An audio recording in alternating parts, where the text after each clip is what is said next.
संकटशमनं सर्वसिद्धिकरं वरं सर्वजीवप्रणेतारं वन्दे विजयदं हरिं लक्ष्मीनारायणं वन्दे तत्पक्तप्रवरोहि यः श्रीमदानन्दतीर्थाख्यो गुरुस्तञ्च नमाम्यहं वेदे रामायणे चैव पुराणे भारते तथा आदावन्ते च मध्ये च विष्णुः सर्वत्र गीयते विज्ञानरोजिः परिपूरितान्तः बाह्याण्डकोशं हरितोपलाभं तर्काभैहितं विधिशर्वपूर्वगीर्वाणविज्ञानदम् आनतस्मि वेदव्यासगुणावासविद्याधीश सतांश मां निराशं गतक्लेशं कुर्वनाशं हरे निशं हरे नमः जयत्युजोखण्डगुणोर्मण्डलसदोदितो ज्ञानमरीचिमाली स्वभक्तहारदो जन्मोन्हन्तव्यासावतारो हरिरात्मभास्करः जयत्युजोक्षीणसुखात्मनिम्बः स्वैश्वर्यकान्तिप्रददसोविदः स्वभक्तसन्तापदुरिष्टहन्त रामावतारो हरिरीशचन्द्रमाः जयत्यसङ्ख्योरबलं मुग्गुरो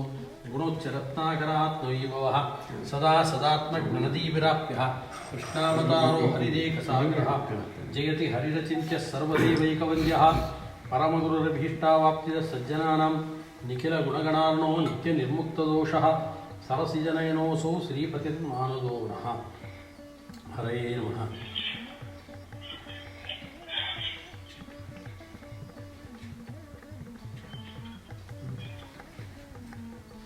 विश्वेशं इष्टदं वन्दे परिव्राट् चक्रवर्तिनम् तपस्वाध्याय शुश्रूषा कृष्णपूजारतं मुनिं विश्वेशं इष्टदं वन्दे परिव्राट् चक्रवर्तिनम् हरे नमः ॐ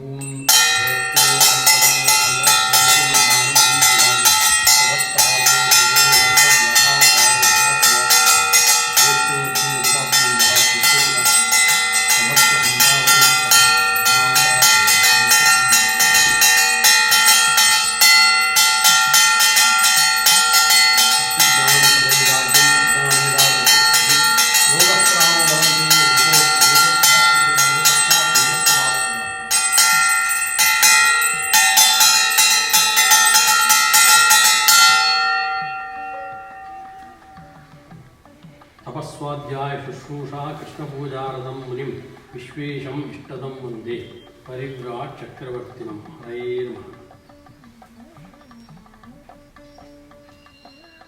गोविंदाय नमो नमः कृष्णाय वासुदेवाय हरे परमात्मने प्रणतक्लेशनाशाय गोविंदाय नमो नमः कृष्णाय वासुदेवाय हरे परमात्मने प्रणतक्लेशनाशाय गोविंदाय नमो नमः तपस्वाध्याय शुश्रूषा कृष्णपूजारतं तपस्वाध्याय शुश्रूषा कृष्णपूजारतं मुनिं विश्वेशं इष्टदं वन्दे परिव्राट् चक्रवर्तिनं हरे नमः ಎಲ್ಲ ನಮ್ಮ ವೇದವ್ಯಾಸ ಜ್ಞಾನ ಕೇಂದ್ರದ ಎಲ್ಲ ಶಿಷ್ಯವೃಂದ ಭಕ್ತವೃಂದಕ್ಕೆ ಈ ಒಂದು ಶುಭ ದಿನದಂದು ಪರಮಪೂಜ್ಯ ಗುರುಗಳ ಸಂಸ್ಮರಣೆಯನ್ನು ಅವರ ಜೊತೆಗೆ ಕುಳಿತು ಇವತ್ತು ಮಾಡುವಂಥ ಒಂದು ಸುಕಾಲ ಇದೆ. ಈ ವೇದವ್ಯಾಸ ಜ್ಞಾನ ಕೇಂದ್ರ ಇದು ಈಗಾಗಲೇ ಉದ್ಘಾಟನೆಯಾಗಿ ಸುಮಾರು 1.5 ವರ್ಷ ಆಗ್ತಾ ಬಂತು. 1.5 ವರ್ಷದ ಕೆಳಭಾಗದಲ್ಲಿ ಈ ಒಂದು ನಮ್ಮ ವೇದವ್ಯಾಸ ಜ್ಞಾನ ಕೇಂದ್ರ ಅಂತ ಏನು ನಿರ್ಮಾಣ ಮಾಡಿಕೊಂಡಿದ್ದೀನಿ ಮನೆ, ಇದರ ಗೃಹ ಪ್ರವೇಶಕ್ಕೆ ಪರಮಪೂಜ್ಯ ಶ್ರೀ ಶ್ರೀ ವಿಶ್ವೇಶತೀರ್ಥ ಶ್ರೀಪಾದಂಗಳವರು, ಶ್ರೀ ವಿಶ್ವಪ್ರಸನ್ನ ತೀರ್ಥ ಶ್ರೀಪಾದಂಗಳವರು ಇಲ್ಲಿಗೆ ಆಗಮಿಸಿದರು. ಅವರ ರಾಮವಿಠಲ ದೇವರ ಪೂಜೆಯನ್ನು ಇಲ್ಲಿ ಕೆಳಭಾಗದಲ್ಲಿ ತೊಟ್ಟಲು ಪೂಜೆ ಅದನ್ನೆಲ್ಲ ನೆರವೇರಿಸಿದರು. ಆನಂತರದಲ್ಲಿ ಪೂಜ್ಯ ಹಿರಿಯ ಶ್ರೀಪಾದರೆ ಈ ಒಂದು ಭವನದಲ್ಲಿ ಯಾವ ಜಾಗದಲ್ಲಿ ಇವತ್ತು ಅವರ ಭಾವಚಿತ್ರವನ್ನು ಇಟ್ಟಿದ್ದೀವೋ ಇದೇ ಜಾಗದಲ್ಲಿ ದೀಪವನ್ನು ಇಟ್ಟು ಶ್ರೀ ವೇದವ್ಯಾಸ ಜ್ಞಾನ ಕೇಂದ್ರ ಅನ್ನೋ ಈ ಕೇಂದ್ರವನ್ನು ಉದ್ಘಾಟನೆಯನ್ನು ಮಾಡಿದ್ದು ಪರಮಪೂಜ್ಯ ಶ್ರೀಪಾದಂಗಳವರೇ. ಅವತ್ತು ಜ್ಞಾನ ಕೇಂದ್ರವನ್ನು ಉದ್ಘಾಟನೆ ಮಾಡಿ ನಿರಂತರವಾಗಿ ಇಲ್ಲಿ ಜ್ಞಾನದ ಕಾರ್ಯಕ್ರಮಗಳು ನಡೀಲಿ, ಹರಿವಾಯುಗಳು ಇದರಿಂದ ಸುಪ್ರೀತರಾಗ್ತಾರೆ ಅಂತ ಆಶೀರ್ವಾದವನ್ನು ಮಾಡಿ ಮಂತ್ರಾಕ್ಷತೆಯನ್ನು ಕೊಟ್ಟು ಹರಸಿದ್ದರು. ಆದ್ದರಿಂದ ಅವರ ಅನುಗ್ರಹದಿಂದ ಇಲ್ಲಿಯ ತನಕ ಇವಾಗ ಪ್ರತಿನಿತ್ಯವೂ ಕೂಡ ಇಲ್ಲಿ ಪಾಠ ಪ್ರವಚನಗಳು ನಿರಂತರವಾಗಿ ನಡೀತಾ ಇದೆ ಈಗ. ಆದರೆ ಈ ಮಧ್ಯದಲ್ಲಿ ನಮ್ಮನ್ನು ಬಿಟ್ಟು ಹೋದಂಥವರು, ಅರ್ಥಾತ್ ಬೃಂದಾವನದಲ್ಲಿ ಕುಳಿತುಕೊಂಡಂಥವರು ಪರಮ ಪೂಜ್ಯ ಗುರುಗಳಾದಂಥ ಶ್ರೀ ಶ್ರೀ ವಿಶ್ವೇಶತೀರ್ಥ ಶ್ರೀಪಾದಂಗಳವರು. ಇವತ್ತು ಪೂರ್ಣಪ್ರಜ್ಞ ವಿದ್ಯಾಪೀಠದಲ್ಲಿ ಈಗಾಗಲೇ 10ನೇ ತಾರೀಕಿನಿಂದ ನಿರಂತರವಾಗಿ ಅಲ್ಲಿ ಕಾರ್ಯಕ್ರಮಗಳು ಜರುಗ್ತಾ ಇದೆ. ನಿನ್ನೆ ದಿನಾನೇ ಬೃಂದಾವನದ ಆ ಪ್ರತಿಷ್ಠೆಯಲ್ಲೂ ಕೂಡ ಮುಗಿದಿದೆ. ಆನಂತರ ಪೂಜ್ಯ ವಿಶ್ವೇಶತೀರ್ಥ ಶ್ರೀಪಾದಂಗಳವರು ತಾವು ಬದುಕಿರುವಂಥ ಕಾಲದಲ್ಲಿ ಅಲ್ಲಿ ನಮಗೆ ಪಾಠವನ್ನು ಮಾಡ್ತಾಯಿದ್ರು ವಿದ್ಯಾಪೀಠದಲ್ಲಿ. ನಾವು ಅವರ ಹತ್ರ ಶ್ರೀಮನ್ ನ್ಯಾಯಸುಧಾ ಗ್ರಂಥವನ್ನು ಮಂಗಳ ಮಾಡಿಸ್ಕೊಂಡಿದ್ದು 1986ನೇ ಇಸ್ವಿ ಉಡುಪಿಯ ಶ್ರೀ ಕೃಷ್ಣದೇವರ ಸನ್ನಿಧಾನದಲ್ಲಿ. ಆನಂತರದಲ್ಲಿ ಈಗಾಗಲೇ 35 ವರ್ಷ ಆಗ್ತಾ ಬಂತು. ಈಗಾಗಲೇ ಸುಮಾರು 33 ವರ್ಷ ಆಯ್ತು ಈಗಾಗಲೇ. ಆದ್ದರಿಂದ ಆವಾಗಲೇ ನಮಗೆ ಶ್ರೀಮನ್ ನ್ಯಾಯಸುಧಾ ಪಾಠ ಮಾಡೋದಕ್ಕಿಂತ ಕಾಲದಲ್ಲಿ ಆಗ ಪೂರ್ಣಪ್ರಜ್ಞ ವಿದ್ಯಾಪೀಠದಲ್ಲೂ ಪಾಠ ಮಾಡಬೇಕಾದ್ರೆ ಹೊರಗಡೆ ಒಂದು ಅಲ್ಲಿ ಈ ಹುಲ್ಲಿನ ಹಾಸಿತ್ತು, ಅದರ ಮೇಲೆ ಕೂತ್ಕೊಂಡು ಪಾಠ ಮಾಡ್ತಾ ಇದ್ದಾಗಲೂ ಕೂಡ ಸ್ವಾಮಿಗಳವರಿಗೆ ಒಂದೊಂದು ಸರಿ ಇದ್ದಕ್ಕಿದ್ದಂಗೆ ಅವರು ಹೇಳ್ತಾಯಿದ್ರು, ನಾನು ಈ ಪೂರ್ಣಪ್ರಜ್ಞ ವಿದ್ಯಾಪೀಠ ಬಿಟ್ಟು ಎಲ್ಲೂ ಹೋಗೋಕ್ಕೆ ಇಷ್ಟ ಇಲ್ಲ, ಅದಕ್ಕೋಸ್ಕರ ನಾನು ಗತಿಸಿದ ಮೇಲೆ ನನ್ನ ಬೃಂದಾವನನ್ನು ಇಲ್ಲೇ ಮಾಡಬೇಕು ಅಂತ ಆ ಎದುರುಗಡೆ ಜಾಗವನ್ನು ತೋರಿಸ್ತಾ ಇದ್ರು. ಯಾವಾಗಲೂ ಅವ್ರು ತೋರಿಸೋರು. ಅದಕ್ಕೋಸ್ಕರ ಅಲ್ಲಿ ಇವಾಗ ಬೃಂದಾವನವನ್ನು ಮಾಡಿದ್ರು. ಆ ಬೃಂದಾವನವನ್ನು ಮಾಡಬೇಕಾದ್ರೆ ಅವರಿಗೆ ತುಂಬ ಆತ್ಮೀಯರಾದಂಥವರು ಈ ಪೂರ್ಣಪ್ರಜ್ಞ ವಿದ್ಯಾಪೀಠದಂಥ ಸಂಸ್ಥೆಯನ್ನು ಕಟ್ಟೋದಕ್ಕೆ ಬೆನ್ನೆಲುಬಾಗಿ ನಿಂತ್ಕೊಂಡಂಥವರು ಶ್ರೀ ವಿದ್ಯಾಮಾನ್ಯ ತೀರ್ಥ ಶ್ರೀಪಾದಂಗಳವರು. ಅವರು ಅವತ್ತಿನ ಭಂಡಾರಕೇರಿ ಮಠಾಧೀಶರು. ಆವಾಗ ಅವರು ಇನ್ನೂ ಕೂಡ ಪರಿವಾರ ಮಠವನ್ನು ಸ್ವೀಕಾರ ಮಾಡಿರಲಿಲ್ಲ. 1956ನೇ ಇಸ್ವಿನಲ್ಲಿದ್ದು. ಆದ್ದರಿಂದ ಪೇಜಾರ್ ಸ್ವಾಮಿಗಳು ಆ ಜಾಗವನ್ನು ಅವರು ಯಾವಾಗಲೂ ನಮ್ಮ ಹತ್ರ ಎಲ್ಲ ಆ ವಿದ್ಯಾಪೀಠ ಹೇಗೆ ಬಂತು ಅಂತ, ವಿದ್ಯಾರ್ಥಿಗಳು ಅಂದರೆ ಅವರಿಗೆ ಸ್ವಂತ ಮಕ್ಕಳಿದ್ದಂತೆ. ಆದ್ದರಿಂದ ಅವರ ಜೀವನದ ಎಲ್ಲ ಇಂಚು ಘಟನೆಗಳನ್ನು ಕೂಡ ಎಲ್ಲ ಸುಧಾ ವಿದ್ಯಾರ್ಥಿಗಳ ಹತ್ರ ಅದನ್ನು ಮತ್ತೆ ಹೇಳ್ತಾ ಇದ್ದರು. ಹಾಗಾಗಿ 5,000 ರೂಪಾಯಿ ಆ ಕಾಲದಲ್ಲಿ 56ನೇ ಇಸ್ವಿಯಲ್ಲಿ 5,000 ರೂಪಾಯಿ ಕೊಟ್ಟು 6 ಎಕರೆ ಜಾಗವನ್ನು ಅವರು ಕೊಂಡುಕೊಂಡ್ರು, ಕ್ರಯ ಮಾಡಿಕೊಂಡ್ರು ಪೂರ್ಣಪ್ರಜ್ಞ ವಿದ್ಯಾಪೀಠದ ಈಗಿನ ಜಾಗವನ್ನು. ಆಗ 5,000 ರೂಪಾಯಿ ಇರಲಿಲ್ಲ. ಸ್ವಾಮಿಗಳು ನಮ್ಮ ಹತ್ರ ಹೇಳ್ತಿದ್ರು 5,000 ರೂಪಾಯಿ ಅಂತ. ಸ್ವಾಮಿ 5,000 ರೂಪಾಯಿ ಅಷ್ಟೇನಾ ಅಂತಿದ್ದೆ. ಈಗ ಅಂತಿದ್ರಾ? ಆಗ 5,000 ರೂಪಾಯಿ ಅಂದರೆ ಏನು 56ನೇ ಇಸ್ವಿಲಿ ನಿಮ್ಗೆ ಗೊತ್ತಾ ನಿಮಗೆ ಅಂತಿದ್ರು. ಆವಾಗ 5,000 ರೂಪಾಯಿ ಕೊಟ್ಟು 6 ಎಕರೆ ಜಾಗ ತೊಗೊಳೋದಕ್ಕೆ ನನ್ನ ಹತ್ರ ದುಡ್ಡೇ ಇರಲಿಲ್ಲ. ರಾವ್ ಬಹದ್ದೂರ್ ವೆಂಕಟೇಶಾಚಾರ್ಯರು, ಬುರ್ಲಿ ಬಿಂದು ಮಾಧವರಾವು ಅಂತ ಅವರೆಲ್ಲ ಇದ್ದರು. ಅವರ ಸ್ವಾಮಿಗಳಿಗೆ ಬಲಗೈ ಆಗವರೆಲ್ಲ. ಅವರುಗಳೆಲ್ಲ ಸ್ವಾಮಿಗಳು ಈಗ ತೊಗೊಳ್ಬೇಕು ಅಂತ ಹೇಳ್ತಿದ್ದಾರೆ, 5,000 ರೂಪಾಯಿ ಕೊಡಿ ಅಂತ ಕೇಳ್ತಿದ್ದಾನು. 5,000 ರೂಪಾಯಿ ಕೊಡೋಕ್ಕೆ ಇವ್ರ ಹತ್ರ ಇಲ್ಲ. ಅದಕ್ಕೆ 500 ರೂಪಾಯಿ ಸಾಲ ತೆಗೆಯೋದು ಅಂತ ಒಂದು ಯೋಜನೆ ಹಾಕ್ಕೊಡ್ರು. 500 ರೂಪಾಯಿ ಸಾಲ ಕೊಡೋರು ಯಾರೂ ಇರಲಿಲ್ಲ ಅಂತ ಆ ಕಾಲದಲ್ಲಿ. ಯಾರು ಕೊಡ್ತಾಯಿದ್ರು 500 ರೂಪಾಯಿ ಅಂತಂದ್ರೆ. ಕಡೆಗೆ ರಾವ್ ಬಹದ್ದೂರ್ ವೆಂಕಟೇಶಾಚಾರ್ಯರು ಮೊದಲಾದವರೆಲ್ಲ ಸೇರಿ 500 ರೂಪಾಯಿ ಕೊಟ್ಟರು. 500 ರೂಪಾಯಿ 10 ಜನದ ಹತ್ರ ಇಸ್ಕೊಂಡು ಅವರು ಆ ಜಾಗವನ್ನು ಪರ್ಚೇಸ್ ಮಾಡಿದ್ರು. ಆವಾಗ ಜನ ಎಲ್ಲ ಬೈತಾ ಇದ್ದರಂತೆ. ಆಗ ಪೂರ್ಣಪ್ರಜ್ಞ ವಿದ್ಯಾಪೀಠ ಅಂದರೆ ತುಂಬ ಬೆಂಗಳೂರಿನಿಂದ ಅತೀ ಹೊರಭಾಗ, ಅಲ್ಲೊಂದು ಗುಡ್ಡ ಇತ್ತಷ್ಟೇ. ಅದೆಲ್ಲ ಹಾವುಗಳು ಓಡಾಡುವಂಥ ನೆಲೆಸಿದಂಥ ಜಾಗ ಅದು ಅಷ್ಟೇ. ಆದ್ದರಿಂದ ಅಲ್ಲಿ ಯಾರು ಹೋಗೋಕ್ಕೆ ಹೆದರ್ತಿದ್ರು. ಅಂಥ ಜಾಗದಲ್ಲಿ ಕೂಡ ವಿದ್ಯಾಮಾನ್ಯ ತೀರ್ಥರು ಅವರಿಗೆ ಬೆನ್ನವಾಗಿ ನಿಂತಿದ್ದವರು. ಯಾಕೆಂದರೆ ಅವರಿಗೆ 1931ನೇ ಇಸ್ವಿ 27/4/1931ನೇ ಇಸ್ವಿಯಲ್ಲಿ ಪೇಜಾರ್ ಸ್ವಾಮಿಗಳವರು ಜನ್ಮ ತಾಳಿದ ದಿನ ಅದು ಸ್ವಾಮಿಗಳ ಹತ್ರ ಈ ಬಗ್ಗೆ ಒಂದು ಸರಿ ನಾನೇ ಮಾತಾಡಿದೆ. ಸ್ವಾಮಿ 27/4/1931 ಯಾವ ದಿನ ಗೊತ್ತಾ ಸ್ವಾಮಿ ನಿಮಗೆ ಅಂತಂದೆ. ಯಾವುದು ಅಂತ ಕೇಳಿದೆ. ಅದಕ್ಕೆ ಅವತ್ತು ವೈಶಾಖ ಶುದ್ಧ ದಶಮಿ ಅಂತಂದೆ. ಹೌದಾ, ಇರ್ಬೋದು, ಯಾವುದೋ ಒಂದು ತಿಥಿ ಇರುತ್ತಲ್ಲ ಅಂತಂದ್ರೆ. ಹಾಗಲ್ಲ ಸ್ವಾಮಿ, ವೈಶಾಖ ಶುದ್ಧ ದಶಮಿ ಅದು ಆನಂತರದ ದಿನಗಳಲ್ಲಿ ಈಗ ಪ್ರಸಿದ್ಧಿಯಾಗಿದೆ. ಮೊದಲು ಯಾರೂ ಅಷ್ಟು ಗಮನಿಸ್ತಿರಲಿಲ್ಲ. ಈಗ ತಿರುಪತಿಯಲ್ಲಿ ಬ್ರಹ್ಮೋತ್ಸವ ಅಂತ ಬರುತ್ತೆ, ಟಿ ವಿಲೆಲ್ಲ ನೋಡ್ತೀವಿ. ಬ್ರಹ್ಮದೇವರು ಶ್ರೀನಿವಾಸ ದೇವರಿಗೆ ಕಲ್ಯಾಣೋತ್ಸವವನ್ನು ಮಾಡಿದಂಥ ದಿನ. ಆ ದಿನ ಪೇಜಾರ್ ಸ್ವಾಮಿಗಳವರು ಅವತ್ತು ಅವರ ಜನ್ಮದಿನ. ಹುಟ್ಟಿದ ಕೂಡಲೇ ಅವ್ರ ತಂದೆ ತಾಯಿಗಳಿಗೂ ಅವ್ರು ಹೇಳ್ತಾರೆ ಸ್ವಾಮಿಗಳು, ಅಯ್ಯೋ ನಮ್ಮ ತಂದೆ ತಾಯಿಗಳಿಗೆ ಅದೇನು ಗೊತ್ತಿರಲಿಲ್ಲ ಅದು ಅಂತಂದು. ಆದ್ದರಿಂದ ಪೇಜಾರ್ ಸ್ವಾಮಿಗಳರ ತಂದೆ ಹೆಸರು ವೆಂಕಟರಮಣ ಅಂತ. ಅದಕ್ಕೋಸ್ಕರ ಆ ಕಾಲದಲ್ಲಿ ಇರೋ ಅಂತೆ ಅವರು ಮತ್ತೆ ತಾತನ ಹೆಸರನ್ನೇ ಮೊಮ್ಮಗನಿಗೆ ಇಡೋದು, ಆ ಕಾಲದ ಪದ್ಧತಿ ಅದು. ಹಾಗಾಗಿ ಇವ್ರಿಗೂ ಕೂಡ ವೆಂಕಟರಮಣ ವೆಂಕಟರಾಮ ಅಂತಲೇ ಹೆಸರಿಟ್ಟರು. ನೋಡಿ, ಅದೊಂದು ದೈವ ಸಂಯೋಗ ಅದು. ವೆಂಕಟೇಶ ದೇವರ ಕಲ್ಯಾಣದ ದಿನವೇ ಹುಟ್ಟಿದ್ದಾರೆ, ಅವ್ರಿಗೆ ಗೊತ್ತೇ ಇಲ್ಲ. ವೆಂಕಟರಮಣ ವೆಂಕಟರಾಮ ಅಂತ ಇವರಿಗೆ ಹೆಸರನ್ನು ಇಟ್ಟಿದ್ದಾರೆ. ವೆಂಕಟ ಅನ್ನೋ ಹೆಸರು ಸೇರಿಕೊಳ್ತು, ರಾಮ ಅನ್ನೋ ಹೆಸರು ಸೇರಿಕೊಳ್ತು. ಇವರಿಗೆ ನಿಜವಾಗ್ಲೂ ಇಟ್ಟಿದ್ದ ಹೆಸರು ವೆಂಕಟರಾಮ ಅಂತ. ಅದನ್ನು ವೆಂಕಟರಾಮ ಅಂತಂದಾಗ ಮುಂದೆ ಪೇಜಾವರ ಮಠದ ದೇವರು ರಾಮ ಮತ್ತು ವಿಠ್ಠಲ, ಆ ರಾಮ ದೇವರು ಪೂಜೆ ಮಾಡ್ತಾರೆ ಅಂತ ವೆಂಕಟೇಶ ದೇವರ ಅನುಗ್ರಹದಿಂದಲೇ ಇವರು ಹುಟ್ಟಿದ್ದು ಅನ್ನೋ ದೃಷ್ಟಿ ನಮ್ಗೆ ಆಮೇಲೆ ಗೊತ್ತಾಯಿತು. ನಾನು ಸ್ವಾಮಿಗಳ ಹತ್ರ ಹಿಂಗೆ ಹೇಳಿದ್ಕೂಡಲೇ, ಹೌದಾ ವೆಂಕಟರಾಮ ಅಂತ ಹೆಸರಿಟ್ಟಿದ್ದೀರಾ ಅಲ್ವಾ, ಹಾಗೆ ಇಟ್ಟಿದ್ದಕ್ಕೆ ಇದಕ್ಕೂ ಒಂದು ಸಂಬಂಧ ಬಂತ ಹಾಗೀಗ ಅಂತ ಕೇಳಿದ್ರು. ಹೌದು ಸ್ವಾಮಿ ಅಂತಂದೆ. ನೀನು ಯಾಕೆ ಹೇಳಿಲ್ಲ ಮೊದಲೇ ನನಗೆ ಯಾವತ್ತು ಅಂತಂದರು. ನನಗೆ ಮೊನ್ನೆ ಬ್ರಹ್ಮೋತ್ಸವದಲ್ಲಿ ಕಾಮೆಂಟ್ರಿ ಹೇಳಕ್ಕೆ ಹೋದಾಗ ನನಗಿದು ಹೊಳಿತು, ನನಗೆ ಅದಕ್ಕೋಸ್ಕರ ಈಗ ಹೇಳ್ತಿದ್ದೀನಿ ಅಂತಂದೆ. ಆದ್ದರಿಂದ ಈಗೊಂದು 8 ವರ್ಷದ ಕೆಳಗೆ ಈ ವಿಚಾರವನ್ನು ಹೇಳಿದ್ದೆ ಅವ್ರಿಗೆ. ಅದರಿಂದ ಅಂಥ ದಿನದಲ್ಲಿ ಹುಟ್ಟಿದವರು 38ಕ್ಕೆ ಅವರು ಸನ್ಯಾಸಾಶ್ರಮವನ್ನು ಸ್ವೀಕಾರ ಮಾಡಿದರು. ಸ್ವೀಕಾರ ಮಾಡಿದ 2ನೇ ಕ್ಲಾಸಿಗೆ ಓದಿದ್ದವರು. ತುಂಬ ಬುದ್ಧಿವಂತರಾಗಿದ್ದರಂತೆ. ಶಾಲೆಯಲ್ಲಿ ಸ್ವಾಮಿಗಳು ಹೇಳ್ತಾಯಿದ್ರು, ಕಾರೇ ಇಲ್ಲ ಆ ಕಾಲದಲ್ಲಿ ಅಂತ. ಏನಂತಂದರೆ ಆ ಊರಿನ ಮಾರ್ಗದಲ್ಲಿ ರಾಮಕುಂಜದ ಮಂಗಳೂರು ದಾರಿ ಅದು, ಆ ದಾರಿನಲ್ಲಿ ಒಂದು ಕಾರ್ ಹೋಗಿತ್ತಂತೆ. ಆ ಕಾರು ಸ್ಪೀಡಾಗಿ ಹೊರಟೋಗಿದೆ, ಬಾಯಿಂದ ಬಾಯಿಗೆ ಹಬ್ತಂತೆ, ಒಂದು ಕಾರ್ ಹೋಗಿದೆ ಅಂತ. ಅದಕ್ಕೋಸ್ಕರ ರಾಮಕುಂಜದಲ್ಲಿರೋ ಶಾಲೆಗೆ 3 ದಿನ ರಜೆ ಕೊಟ್ಟರಂತೆ. ಇನ್ನು ಆ ಕಾರ್ ಯಾವಾಗ ಬರುತ್ತೆ ಈಚೆಗೆ ಅದನ್ನೆಲ್ಲ ಕಾರ್ ನೋಡೋಕ್ಕೆ ಹೋಗಬೇಕು ಅಂತ. ಹೀಗಿತ್ತಂತೆ ಕಾಲ ಅದು. ಹಾಗಾಗಿ ಅವರು 33ನೇ ಇಸ್ವಿನ ಕತೆ, 34, 35ನೇ ಇಸ್ವಿ ಕತೆ ಇದು. ಆದ್ದರಿಂದ ಆವಾಗ ಅವರು ಎಲ್ಲ ಶಾಲೆಯಲ್ಲಿ ರಸ್ತೆಯಲ್ಲಿ ನಿಂತ್ಕೊಂಡಿದ್ರಂತೆ. ಏನಂದರೆ ದಿನಾಲು ಹೋಗಿ ನಿಂತ್ಕೊಳ್ಳೋದು, ಏನಂದರೆ ಕಾರ್ ಬರುತ್ತೆ, ಕಾರ್ ನೋಡಬೇಕು ಅಂತ. ಒಂದೇ ಒಂದು ಕಾರ್ ಹೋಗಿದ್ದಲ್ಲಿ, ಅಲ್ಲಿದ್ದಂಗೆ ಕಾರ್ ನೋಡಿರಲಿಲ್ಲ ಯಾರು, ಕಾರ್ ನೋಡೋ ಕಾಸು ಕಡೆಗೆ ನಿಂತ್ಕೊಂಡಿದ್ರು. ಎಲ್ಲ ನೋಡ್ತಾ ಇದ್ದಾರೆ. ಯಾರೋ ಅಲ್ಲಿಂದ ಹೇಳಿದ್ರಂತೆ ಕಾರ್ ಬಂತು ಎಲ್ಲ ಎಲ್ಲಿ ಕಾರು ಹೇಗಿದೆ ಅಂತ ಕಾರ್ ನೋಡಬೇಕು ಅಂತ ಆಸೆ. ನೋಡೋಟ್ರಲ್ಲಿ ರಸ್ತೆ ಎಲ್ಲ ಟಾರ್ ರೋಡ್ ಯಾವುದೇ ಇರಲಿಲ್ಲಂತೆ, ಬರೀ ಮಣ್ಣು ರಸ್ತೆ ಅದು ಫರ್ರ್ ಅಂತ ಹೋದಾಗ ಇಡೀ ಮಣ್ಣೆ ಬಿಸ್ಕೊಂಡು ಹೊಟ್ಟೋಯ್ತು.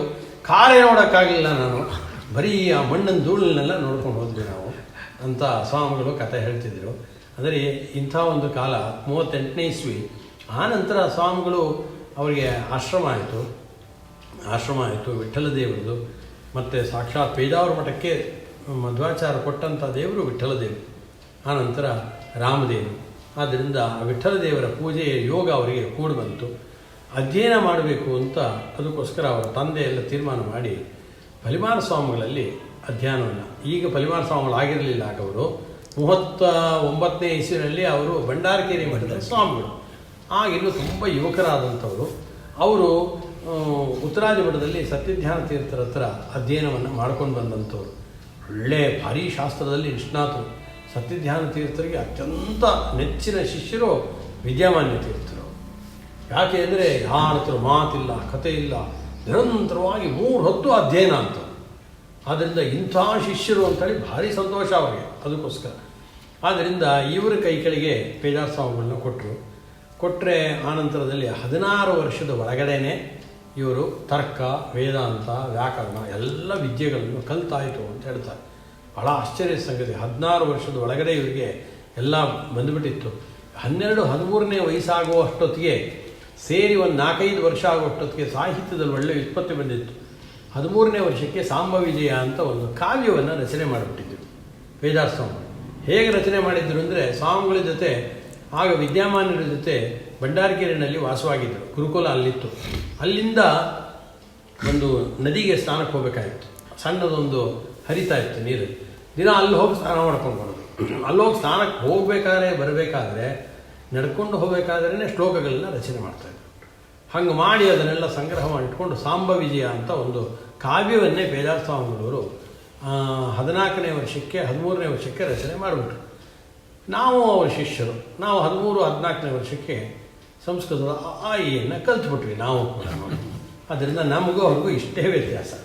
ನಾವು 13ನೇ ವರ್ಷಕ್ಕೆ ಸಂಸ್ಕೃತ ಕಲಿಯಕ್ಕೆ ಶುರು ಮಾಡಿದ್ವಿ, ಅವರು 13ನೇ ವರ್ಷಕ್ಕೆ ಒಂದು ಸಂಸ್ಕೃತದಲ್ಲಿ ಒಂದು ಕಾವ್ಯವನ್ನೇ ರಚನೆ ಮಾಡಿಬಿಟ್ಟಿದ್ರು. ಅದರಿಂದ ವಿದ್ಯಾಮಾನ್ಯರು ತುಂಬ ಹೃದಯದಿಂದ ಹೇಳ್ತಾ ಇದ್ದೀರಿ ಮಾತನ್ನ. ಇಂಥ ಶಿಷ್ಯರು ದೊರಕೋದು ತುಂಬ ಅಪರೂಪ. ಆದ್ದರಿಂದ ಇವ್ರಿಗೆ ಹೇಗೋ ಗೊತ್ತಿಲ್ಲ, ನಾವು ಈ ಜಗತ್ತಿನಲ್ಲಿ ಧನ್ಯರಾದವರು. ಯಾಕೆ ಅಂದರೆ ಇಂಥ ಶಿಷ್ಯರು ನಮಗೆ ದೊರಕಿದ್ದಾರೆ ಅಂತ ಮನಸ್ಸು ತುಂಬಿ ವಿದ್ಯಾಮಾನ್ಯರು ಪೇಜಾರ ಸ್ವಾಮಿಗಳನ್ನ ಹರಸ್ತಾ ಇದ್ದರು. ಆದ್ದರಿಂದ 18ನೇ ವರ್ಷಕ್ಕೆ ವಿದ್ಯಾಮಾನ್ಯ ತೀರ್ಥರು ಆವಾಗ ದೆಹಲಿಯಲ್ಲೆಲ್ಲ ಒಂದು ದೊಡ್ಡ ಯಾಗವನ್ನು ಮಾಡ್ತಾರೆ. ಡಾಕ್ಟರ್ ಬಾಬು ರಾಜೇಂದ್ರ ಪ್ರಸಾದ್ ಅವರು ಪ್ರಥಮ ರಾಷ್ಟ್ರಾಧ್ಯಕ್ಷರು, ಅವ್ರನ್ನ ಅಲ್ಲಿ ಕರೆಸಿದರು. ಆದ್ದರಿಂದ ಆ ಸಂದರ್ಭದಲ್ಲಿ ಕಾಶಿ ಮೊದಲಾದ ಕಡೆಗಳಿಂದ ಪುರೋಹಿತರುಗಳೆಲ್ಲ ಬಂದಿದ್ದರು. ದೊಡ್ಡ ದೊಡ್ಡ ಷಡಂಗ ರಾಮಚಂದ್ರ ಶಾಸ್ತ್ರಿಗಳು ಎಲ್ಲ ವಿದ್ವಾಂಸರುಗಳು ಬಂದಿದ್ದರು. ಆಗ ಕಾಶಿ ಕೇಂದ್ರ ಅನ್ನೋದು ವಿದ್ವಾಂಸರ ಒಂದು ದೊಡ್ಡ ನಾಡು. ಆದ್ದರಿಂದ ಅಲ್ಲಿಂದ ವಿದ್ವಾಂಸರುಗಳೆಲ್ಲ ಬಂದಿದ್ದರು. ವಾಕ್ಯಾರ್ಥಗೋಷ್ಠಿ ಆಯಿತು. ವಿದ್ಯಾಮಾನ್ಯ ತೀರ್ಥರು ತುಂಬ ಅಸಾಮಾನ್ಯ ವಿದ್ವಾಂಸರು. ವಾಕ್ಯಾರ್ಥಗೋಷ್ಠಿ ನಡೆದಾಗ ಪೇಜಾರ ಸ್ವಾಮಿಗಳವರು ತರ್ಕದಲ್ಲಿ ನಿಶ್ಚಿತವಾದ ಬುದ್ಧಿಯವರು. ಆದ್ದರಿಂದ ಅವರು ಏನೇನು ಪ್ರಶ್ನೆ ಮಾಡಿದ್ರೂ ಉತ್ತರ ಕೊಡ್ತಾಯಿದ್ರು ಅಂತ. ಆದ್ದರಿಂದ ಇವರು ಮಾಡಿದ ಪ್ರಶ್ನೆಗಳಿಗೆ ಯಾರೂ ಉತ್ತರ ಕೊಡಲಿಲ್ಲ ಅಂತ ಹೇಳ್ತಾರೆ. ಆಗ ಇನ್ನೂ ಇವರಿಗೆ 17 ವರ್ಷ 18 ವರ್ಷ. ಆ ವಯಸ್ಸಿನಲ್ಲೇ ಇವರು ಷಡಂಗ ರಾಮಚಂದ್ರ ಶಾಸ್ತ್ರಿಗಳವರೆಲ್ಲ ಪೇಜಾರ ಸ್ವಾಮಿಗಳ ಪ್ರತಿಭೆಯನ್ನು ಕಂಡು ಮುಕ್ತ ಕಂಠದಿಂದ ಹೊಗಳಿದ್ರಂತೆ. ಅದನ್ನು ವಿದ್ಯಾಮಾನ್ಯ ತೀರ್ಥರು ಸ್ವತಃ ಬರೆದಿದ್ದಾರೆ. ಅದನ್ನು ತಮ್ಮ ಮುನ್ನುಡಿಯಲ್ಲಿ, ಗೀತಾ ಸಾರೋದ್ಧಾರದ ಮುನ್ನುಡಿಯಲ್ಲಿ ಈ ಮಾತನ್ನು ವಿದ್ಯಾಮಾನ್ಯ ತೀರ್ಥರೇ ಬರೆದಿದ್ದಾರೆ ಅದನ್ನೀಗ. ಆದ್ದರಿಂದ ನಮಗೆ ಗೊತ್ತಾಯ್ತಷ್ಟೇ, ನಾವೇನು ನೋಡಲಿಲ್ಲ ಏನಿಲ್ಲ ಅದನ್ನು. ಆದ್ದರಿಂದ ಅವರೇ ಮುನ್ನುಡಿಯಲ್ಲಿ ಅದನ್ನು ಬರೆದಿದ್ದಾರೆ. ಹೀಗೆ ಪೇಜಾರ ಸ್ವಾಮಿಗಳವರು ಒಳ್ಳೆಯ ವಿದ್ವಾಂಸರು.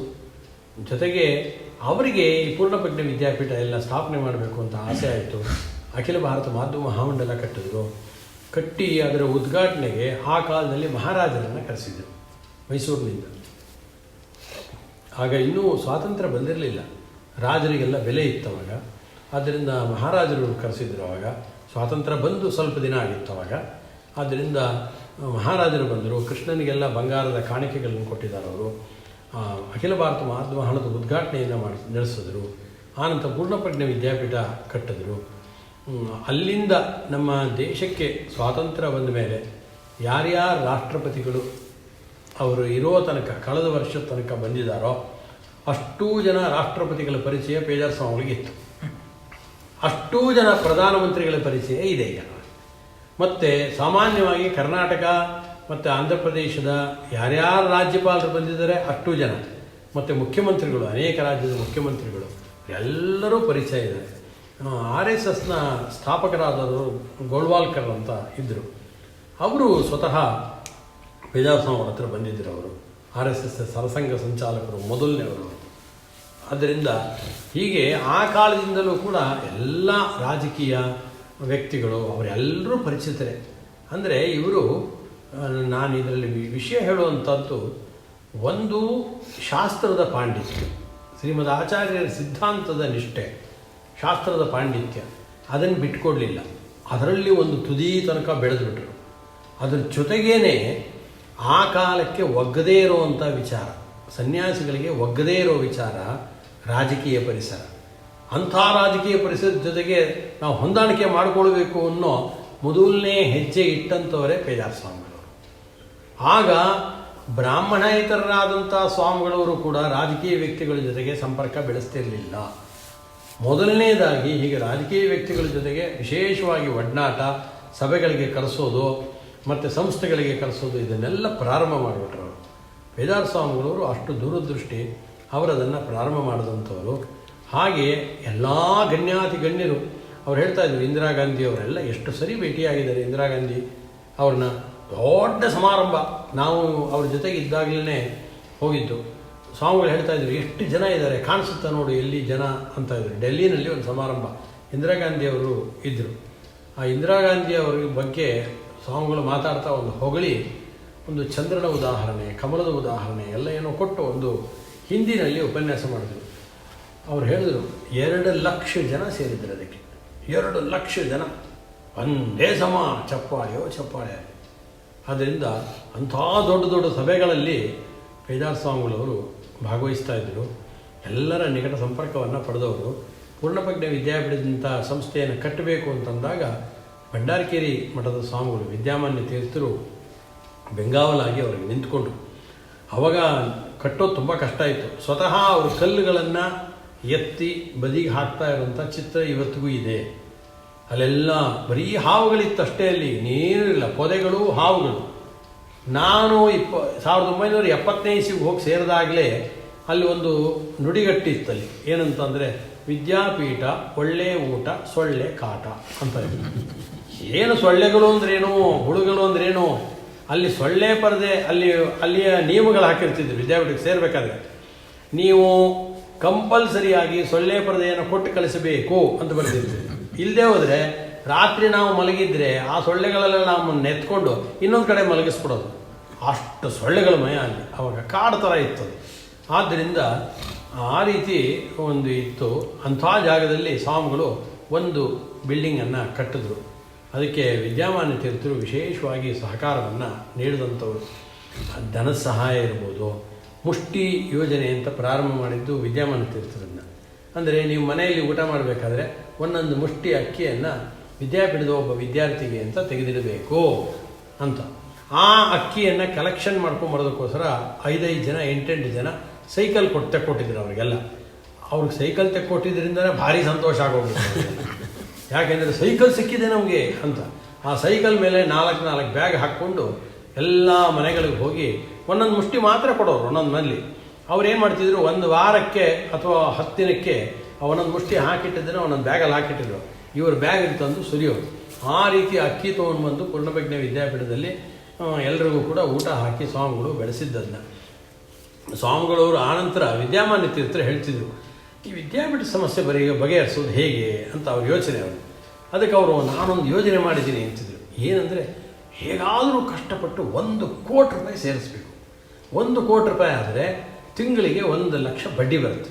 1 ಲಕ್ಷ ತಿಂಗಳಿಗೆ ಬಡ್ಡಿ ಬಂದುಬಿಟ್ರೆ 1 ಲಕ್ಷ ಇಟ್ಬಿಟ್ರೆ ಸಾಕು, ವಿದ್ಯಾಪೀಠದಲ್ಲಿ 500 ಜನಕ್ಕೆ ಊಟ ಹಾಕ್ಬೋದು ನಾವು ಅಂತ ಅವ್ರದ್ದೊಂದು ಯೋಜನೆ. ಪಾಪ ಏನಾದರೂ ಎಷ್ಟು ಶತಾಯಗತಾಯ ಹೋರಾಟ ಮಾಡಿದ್ರು 1 ಕೋಟಿ ವಿದ್ಯಾಮಂಡಲ ಹತ್ರ ಕೂಡ್ಸೋಕ್ಕಾಗಲೇ ಇಲ್ಲ. ಯಾಕೆಂದರೆ ಆಗಲಿಲ್ಲ ಅಂತ ಹೇಳಿದ್ರು, ನನ್ನ ಕೈಲಿ ಆಗಲೇ ಇಲ್ಲ. 1 ಕೋಟಿ ಅಂದರೆ ಏನು ಆ ಕಾಲದಲ್ಲಿ ಆಗಲಿಲ್ಲ. ಅದರಿಂದ ವಿದ್ಯಾಪೀಠದಲ್ಲಿ ಒಂದೊಂದು ಕಟ್ಟಡ ಕಟ್ಟಬೇಕಾದರೂ ಕೂಡ ಆಗ ಡಾಕ್ಟರ್ ರಾಜ್ಕುಮಾರ್ ಇದ್ದಾರಲ್ಲ, ಅವ್ರು ನೈಟ್ ಏರ್ಪಾಟ್ ಮಾಡಿದ್ರು ಸ್ವಾಮಿಗಳು. ಯಾಕೆ ಅಂದರೆ ಇಲ್ಲೊಂದು ಬಿಲ್ಡಿಂಗ್ ಕಟ್ಟಬೇಕು, ಹಾಸ್ಟೆಲ್ನಲ್ಲಿ ದುಡ್ಡಿಲ್ಲ ಅಂತ. ಮಂಗಳೂರಿನಲ್ಲಿ ಒಂದು ದೊಡ್ಡ ರಾಜ್ಕುಮಾರ್ ನೈಟ್ ಮಾಡಿದರು, ಬಾಂಬೆನಲ್ಲಿ ಮಾಡಿದರು. ಯಾಕೆ ಅಂತಂದರೆ ಅದರಲ್ಲಿ ಬಂದ ಹಣವನ್ನು ಸಂಗ್ರಹ ಮಾಡಬೇಕಾಗಿತ್ತು. ಆನಂತರ ಪದ್ಮಾ ಸುಬ್ರಹ್ಮಣ್ಯಂ ಅಂತೆಲ್ಲ ಇದ್ದರು, ದೊಡ್ಡ ದೊಡ್ಡ ಭರತನಾಟ್ಯ ಮಾಡುವಂಥವ್ರು. ಅವ್ರದನ್ನೆಲ್ಲ ಈ ಟೌನ್ ಹಾಲ್ ಮತ್ತು ರವೀಂದ್ರ ಕಲಾಕ್ಷೇತ್ರದಲ್ಲೆಲ್ಲ ಅವ್ರದನ್ನು ನಾಟ್ಯವನ್ನು ಮಾಡಿ ಸಹಾಯಾರ್ಥ ಅಂತ ಮಾಡಿದ್ರನ್ನ. ಅದಕ್ಕೆ ಆ ಕಾಲದಲ್ಲೇ 76ನೇ ಇಸ್ವಿನಲ್ಲೂ ಕೂಡ 100 ರೂಪಾಯಿ ಒಂದೊಂದು ಟಿಕೆಟ್ ಮಾಡಿದ್ರನ್ನ. ಅಂದರೆ 100 ರೂಪಾಯಿ ಕೊಟ್ಟರೆ ಅಂತ. ಯಾರು 100 ರೂಪಾಯಿ ಕೊಡೋರೇ ಇರಲಿಲ್ಲ. ನಮಗೆಲ್ಲ ಪುಸ್ತಕ ಕೊಟ್ಬಿಟ್ಟಿದ್ರು, ನೀವು ಟಿಕೆಟ್ ಮಾಡ್ಕೊಂಡು ಬಂದು ಕೊಡಿ ಯಾರಾದರೂ ಆದರೆ ಅಂತ. ನಾವು 10 ಇರೋವಂಥ ಚೀಟಿ ತೊಗೊಂಡೋಗಿದ್ವಿ. ಯಾರು ತೊಗೊಳ್ತಾರೆ? 100 ರೂಪಾಯಿ ಯಾರು ಕೊಡ್ತಾಯಿದ್ರು? ಯಾರು ಕೊಡ್ತಾ ಇರಲಿಲ್ಲ. 76-77ನೇ ಇಸ್ವಿನಲ್ಲಿ ಒಳ್ಳೆ ಪ್ರೊಫೆಸರ್ ಅಂತಂದರೆ ಅವ್ರಿಗೆ 300 ರೂಪಾಯಿ ಸಂಬಳ ಬಂದರು, 250 ರೂಪಾಯಿ 300 ರೂಪಾಯಿ ಸಂಬಳ ಅವ್ರಿಗೆ. ಅದ್ರ 100 ರೂಪಾಯಿ ನಾನು ಹಂಗೂ ಹಿಂಗೂ ಯಾರ್ಯಾರೋ ಸಂಬಂಧಿಕರ ಮನೆಗೆ ಏನು ನಡ್ಕೊಂಡು ಹೋಗೋದೇ. ಅವಾಗ ನಡ್ಕೊಂಡು ಹೋಗಿ 3 ಟಿಕೆಟು ಕೊಟ್ಬಿಟ್ಟು ಯಾರ ಹತ್ರ 300 ಇಸ್ಕೊಂಬಂದಿದ್ದೆ ನಾನು. ಆಗ ನನ್ನದೇ ಹೈಯೆಸ್ಟ್ ಕಲೆಕ್ಷನ್ನು. ಆವಾಗ 300 ರೂಪಾಯಿ, ವಿದ್ಯಾರ್ಥಿಗಳಲ್ಲಿ 300 ರೂಪಾಯಿ ಕಲೆಕ್ಷನ್ ಮಾಡಿಬಿಟ್ಟಿದ್ದಾನೆ ಇವನು ಅಂತ. ಅದರಿಂದ ಹೀಗೆ ಸ್ವಾಮಿಗಳವರು ಕಷ್ಟಪಟ್ಟಿದ್ದಾರೆ, ನಮಗೆ ಚೆನ್ನಾಗಿ ಗೊತ್ತದು. ಆದ್ದರಿಂದ ವಿದ್ಯಾಪೀಠದ ಒಳಗಡೆನೇ ಒಂದು ಕೊಟ್ಟಾರ ಅಂತಿತ್ತು, ಅಲ್ಲಿ ಅಕ್ಕಿ ಎಲ್ಲ ತುಂಬಿಟ್ರು. ಖಾಲಿ ಆಗಿಬಿಡೋದು. ಖಾಲಿ ಆಗಿಬಿಟ್ರೆ ಕೂಡಲೇ ಸ್ವಾಮಿಗಳಿಗೆ ಫೋನ್ ಮಾಡೋದು. ಆ ಫೋನ್ ಇತ್ತು, ಅದೇ ಮಾಮೂಲು ಫೋನ್, ಲ್ಯಾಂಡ್ಲೈನ್ ಫೋನ್ ಇರ್ತಿದ್ದು. ಅದು ವಿದ್ಯಾಪೀಠದಲ್ಲಿ ಮೊದಲಿಂದಿತ್ತು. ಆದ್ದರಿಂದ ಅದರದ್ದೇ ಒಂದು ದೊಡ್ಡ ಕಥೆ ಅದು ಲ್ಯಾಂಡ್ಲೈನ್ ಫೋನ್ದು. ಯಾಕೆಂದರೆ ಯಾರು ಫೋನೇ ನೋಡಿರಲಿಲ್ಲ. ಫೋನ್ ಬಂದ ತಕ್ಷಣ ನಾವು ಎತ್ಕೊಂಡ್ಬಿಡ್ತಿದ್ವಿ ಒಳಗೆ. ಯಾಕೆಂದರೆ ನಾವು ಫೋನ್ ಮಾಡಿ ಮಾತಾಡಿದ್ದೀವಿ ಅಂತ ಹೇಳೋಕ್ಕೆ ಮನೆಯಲ್ಲಿ ಕೇಳಿಸ್ತಾನೇ ಇರಲಿಲ್ಲಪ್ಪ. ಅದು ಯಾಕೋ ಆ ಕಾಲದಲ್ಲಿ ಅಂದರೆ ಅಭ್ಯಾಸ ಇರ್ತಿರ್ಲಿಲ್ಲ, ಅವ್ರು ಏನು ಹೇಳ್ತಾರೆ ಗೊತ್ತಾಗ್ತಿರ್ಲಿಲ್ಲ. ಆಮೇಲೆ ಅವ್ರು ಇನ್ನೊಂದು ಸರಿ ಫೋನ್ ಮಾಡಿ, ಅದು ಯಾರು ಫೋನ್ ಮಾಡಿ ಎತ್ಕೊಂಡಿದ್ದು ಮೊದಲು ಕರೆಸ್ರಿ ನಿಂತಿದ್ರು. ಅದೇ ಒಂದು ದೊಡ್ಡ ವಿಚಾರಣೆ. ಕರೆಸಿ ಅವರಿಗೆ ಪನಿಷ್ಮೆಂಟ್ ಕೊಡ್ತಾಯಿದ್ರು, ನೀನು ಯಾಕೆ ಫೋನ್ ಮಾಡಿದ್ಯಾ ಅಂತ. ಕಡೆಗೆ ಆ ರೂಮ್ ಬೀಗ ಹಾಕ್ಬಿಡೋರು. ಅದರಿಂದ ಈ ಕತೆ ನೋಡಿ ಆ ಕಾಲದಲ್ಲಿ ಹೇಗಿತ್ತು ಅಂತ ಈಗ ಅದೆಲ್ಲ ಆಶ್ಚರ್ಯ ಆಗುತ್ತೆ. ಕಡೆಗೆ ಅಕ್ಕಿ ಇರಲಿಲ್ಲ ಅಂತಂದರೆ ಸ್ವಾಮಿಗಳು ಫೋನ್ ಮಾಡ್ತಿದ್ರು. ಹೇಗಾದರೂ ಮಾಡಿ ತಮ್ಮ ಸ್ವಂತ ದುಡ್ಡಲ್ಲೇ ಸ್ವಾಮಿಗಳು ಅದನ್ನೆಲ್ಲ ಅಕ್ಕಿ ಎಲ್ಲ ತರಿಸ್ಕೊಡ್ತಾಯಿದ್ರು. ನನಗೆ ಈಗಲೂ ನೆನಪಿದೆ, ಇವರು ವುಡ್ಲ್ಯಾಂಡ್ಸ್ ಹೋಟ್ಲ್ನ ಇವರು ವಾಸುದೇವರಾವ್, ಗೀತಾ ಅವರೆಲ್ಲ ಇದ್ದರು. ಗೀತಮ್ಮ ಅಂತ ಕರಿತಿದ್ವಿ. ಅವರೆಲ್ಲ ಇಲ್ಲ ಅಕ್ಕಿ ಇಲ್ಲ ಅಂದರೆ ಅವ್ರು ಕಳಿಸೋರು ಅಲ್ಲಿಂದ. ಅವರ ಹೋಟ್ಲ್ನವರವರು. ಆದ್ದರಿಂದ ಚಕ್ ಅಂತ ಕೂಡಲೇ ಅಕ್ಕಿ ಎಲ್ಲ ಕಳಿಸ್ಕೊಡೋರು. ಆದ್ದರಿಂದ ಅದು ನಡ್ಕೊಂಡು ಹೋಗ್ತಿತ್ತು. ಹೀಗೆ ಬೇದಾರ ಸ್ವಾಮಿಗಳು ತುಂಬ ಕಷ್ಟಪಟ್ಟು ವಿದ್ಯಾಮಂಡಲ ಜೊತೆಗೆ ಸೇರಿ ಏನೇನೋ ಯೋಜನೆ ಮಾಡಿದಂತು. ಆದ್ದರಿಂದ ಈಗ ಬೇದಾರ ಸ್ವಾಮಿಗಳ ವೃಂದಾವನವನ್ನು ವಿದ್ಯಾಪೀಠದಲ್ಲಿ ಸ್ಥಾಪನೆ ಮಾಡಬೇಕಾದ್ರೆ ಅದರ ಜೊತೆಯಾಗಿ ವಿದ್ಯಾಮಾನ ತೀರ್ಥರನ್ನು ಮಾಡಿದ್ದಾರೆ. ಯಾಕೆಂದರೆ ಅವ್ರನ್ನ ಎಂದೂ ಬಿಟ್ಟವರಲ್ಲ. ವಿದ್ಯಾಮಾನರು 2000ನೇ ಇಸ್ವಿನಲ್ಲಿ ಕಾಲವಾದರು. ಆವಾಗ ಬೇದಾರ ಸ್ವಾಮಿಗಳ ಪರ್ಯಾಯ ನಾನಲ್ಲಿ ಉಡುಪಿನಲ್ಲೇ ಇದ್ದೆ. ಆವಾಗ ಆ ಉಡುಪಿನಲ್ಲಿ ಇದ್ದಾಗ ಅವತ್ತಿನ ಇಡೀ ದಿನ ನಾನು ಬೆಳಗ್ಗೆ ಒಂದು ಚೇರ್ನಲ್ಲಿ ಹೀಗೆ ಕೂತ್ಕೊಂಡು ಕಾರ್ಯಕ್ರಮ ನಿರ್ವಹಣೆ ಮಾಡ್ತಾಯಿದ್ದೆ. ಅವತ್ತೊಂದು ದಿನ ವಿದ್ಯಾಮಾನರು ಹೋಗಿದ್ದಾರೆ.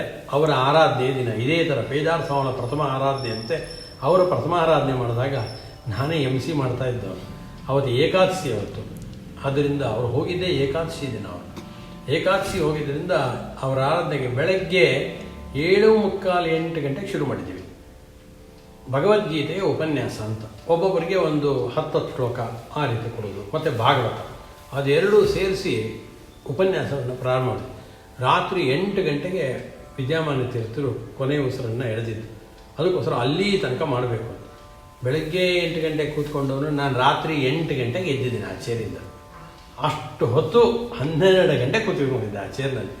ಒಬ್ಬೊಬ್ರದ್ದು ಆದಮೇಲೆ ಯಾರ್ಯಾರು ಏನೇನು ಮಾತಾಡ್ತಾರೆ ಅಂತ ಅನೌನ್ಸ್ ಮಾಡೋದು, ನಾನು ಹೇಳೋದು. ಆದ್ದರಿಂದ ಕಡೇ ತನಕ ರಾತ್ರಿ 8 ಗಂಟೆಗೆ ಸ್ವಾಮಿಗಳು ಉಪನ್ಯಾಸ ಕಡೆಗೆ ಮಾಡಿ ಈ ರೀತಿ ವಿದ್ಯಾಮಂಡಲ ಭಾವಚಿತ್ರವನ್ನು ಇಟ್ಟು ಅದಕ್ಕೆ ಮೆರವಣಿಗೆ ಮಾಡಿ ಅವರಿಗೆ ಇದನ್ನೆಲ್ಲವನ್ನು ಕೂಡ ಸಮರ್ಪಣೆಯನ್ನು ಇವರು ಬೇದಾರ ಸ್ವಾಮಿಗಳವರು ಅವತ್ತು ಮಾಡಿದ್ರು. ಅವತ್ತು ಮಾಡಿದಾಗ ಬೇದಾರ ಸ್ವಾಮಿಗಳವರು ಹೇಳಿದ್ರು, ನನಗೆ ಆಗಿರೋ ದುಃಖ ಎಷ್ಟು ಅಂತ ನಾನು ಅವರಿಗೆ ಶ್ರದ್ಧಾಂಜಲಿ ಸ್ಮರಣಾಂಜಲಿ ಅಂತ ಅರ್ಪಿಸಿದ್ರೆ ಸಾಕಾಗಲ್ಲ.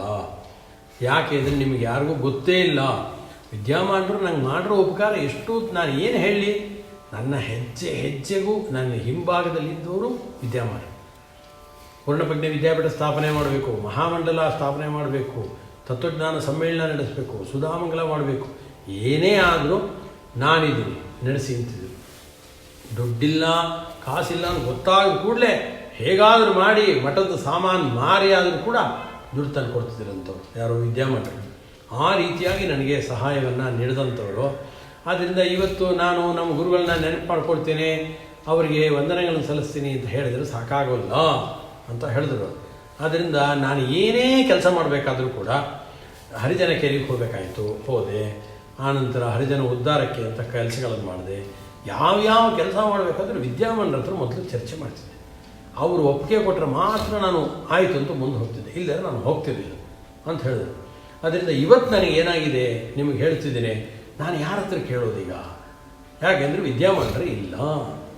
ಆದ್ದರಿಂದ ನಾನು ಯಾರ ಹತ್ರ ಕೇಳಿ ಮುಂದುವರಿಯೋದು ಅನ್ನೋದು ನನಗೆ ತುಂಬ ಕಷ್ಟ ಆಗಿಬಿಟ್ಟಿದೆ ಅಂತ ತುಂಬ ದುಃಖ ಪಟ್ಕೊಂಡ್ರು ಸ್ವಾಮಿಗಳ ಹೊರತು. ಆನಂತರ ಈ ರೀತಿ ವಿದ್ಯಾಮಾನರದು ಅವ್ರದ್ದು ಏನು ಸಂಬಂಧ ಇತ್ತು ಹೇಗೆ ಅಂತ ಅವರು ವಿದ್ಯಾಮಾನರು ಬೇದಾರ ಸ್ವಾಮಿಗಳಿಗೆ ಪಾಠ ಹೇಳ್ಕೊಡ್ಬೇಕಾದ್ರೆ ಅಲ್ಲಿ ಎದುರುಗಡೆ ಒಂದು ಆಸನ ಹಾಕಿ ಕೂಡಿಸೋದು. ವಿದ್ಯಾಮಾನರು ಅವ್ರನ್ನ ಕರೆದು ತೊಡೆ ಮೇಲೆ ಕೂರಿಸ್ಕೊಂಡ್ಬಿಡ್ತಿದ್ರು ಅವ್ರನ್ನ. ಯಾಕೆಂದರೆ ಇನ್ನು 8 ವರ್ಷ. ಅದರಿಂದ ಹತ್ತಿರದಲ್ಲೇ ಕೂಡಿಸ್ಕೊಂಡು ಪಾಠವನ್ನು ಹೇಳ್ಕೊಟ್ಟಿದ್ದಾರೆ ನನಗೆ ಅಂತ ಬೇದಾರ ಸ್ವಾಮಿಗಳವರು ಹೇಳ್ತಿದ್ರು.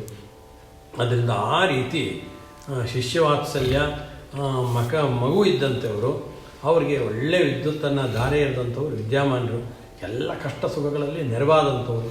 ಆದ್ದರಿಂದ ಅವರ ಬೃಂದಾವನವನ್ನು ಕೂಡ ಇಲ್ಲಿ ಪೂರ್ಣಪ್ರಜ್ಞೆ ವಿದ್ಯಾಪೀಠದಲ್ಲಿ ಇವತ್ತು ನೆರವೇರಿಸಿದ್ರು. ಆದ್ದರಿಂದ ಅವರಿಬ್ಬರು ಒಟ್ಟಿಗೇ ಇರಬೇಕು ಅಂತ ಗುರು ಶಿಷ್ಯರು ಎಡಬಿಡದೆ ಒಟ್ಟಿಗೇ ಇದ್ದರು. ಯಾವಾಗಲೂ ಚಾತುರ್ಮಾಸಕ್ಕೆ ಕೂತ್ಕೊಂಡಾದಾಗಲೂ ಒಟ್ಟಿಗೆ ಕೂತ್ಕೊಂಡ್ಬಿಡೋರು.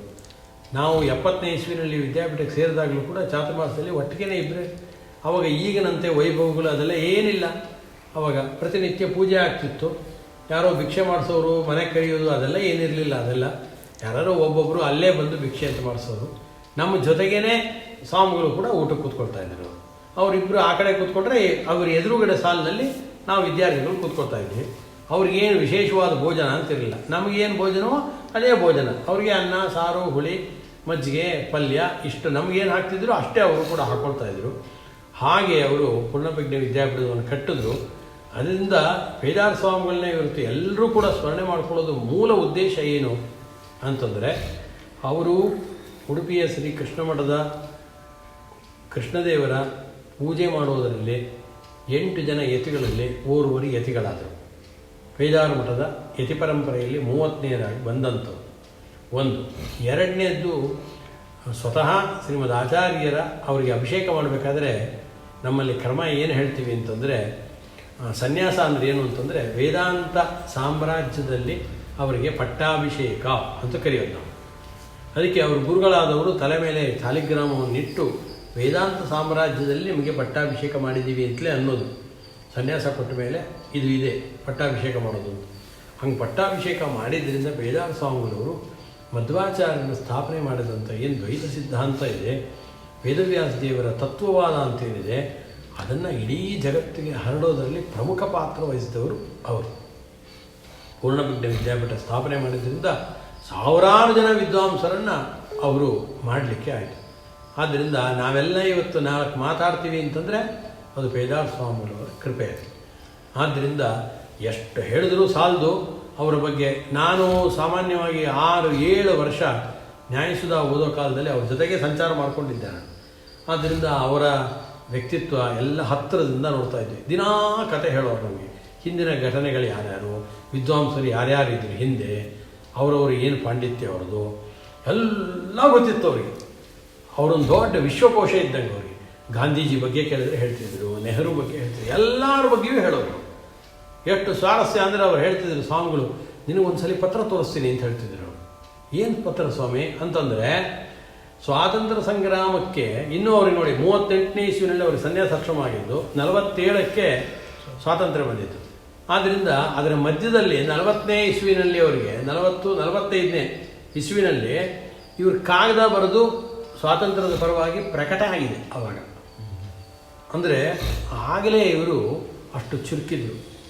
ಅಂದರೆ ಎಲ್ಲ ವ್ಯಕ್ತಿಗಳು ಕೂಡ ದೊಡ್ಡ ವ್ಯಕ್ತಿಗಳು ಅಂತ ಆಗ್ತಾರೆ ಅಂತ ಇಲ್ಲ.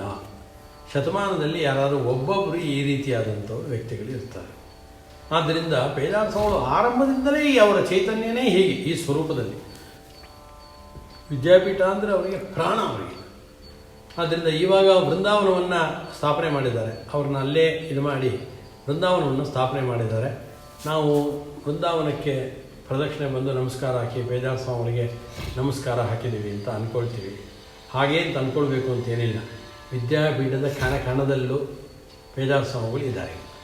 ಯಾಕೆಂದರೆ ಅಲ್ಲಿ ಎಲ್ಲ ಜಾಗದಲ್ಲೂ ಆವರಿಸ್ಕೊಂಡ್ಬಿಟ್ಟಿದ್ದಾರೆ ವಿದ್ಯಾಮಾನರು, ಪೇಜಾವರ ಸ್ವಾಮಿಗಳು ಇಬ್ಬರು ಅಷ್ಟೇ. ಅವರಿಗೆ ವಿದ್ಯಾಪೀಠ ಅಂದರೆ ಪ್ರಾಣ ಅವರಿಗೆ. ವಿದ್ವಾಂಸರು ಅಂದರೆ ಪ್ರಾಣ. ವಿದ್ಯಾಮಾನರಿಗೂ ಅಷ್ಟೇ. ವಿದ್ವಾಂಸರು ಅಂದರೆ ಅವರಿಗೆ ಎಷ್ಟು ಬೇಕೋ ಅಷ್ಟು ಸಂಭಾವನೆ ಕೊಡ್ತಾಯಿದ್ದರು.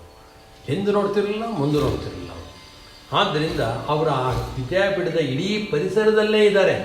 ಅವರು ವೃಂದಾವನದಲ್ಲಿ ಮಾತ್ರ ಇದ್ದಾರೆ ಅಂತ ನಾನು ಅನ್ನೋಲ್ಲ, ಇಡೀ ಪರಿಸರದಲ್ಲಿ ಯಾವತ್ತೂ ಇದ್ದಾರೆ ಅವರು. ಆದ್ದರಿಂದ ಅವರಿಗೆ ಎಲ್ಲೂ ಹೋದರೂ ಅಷ್ಟೇ. ಪರ್ಯಾಯಕ್ಕೆ ಹೋಗುವ ಸಂದರ್ಭದಲ್ಲಿ ಪೇಜಾವರ ಸ್ವಾಮಿಗಳು ನಂಗೆ ಚೆನ್ನಾಗಿ ನೆನಪಿದೆ.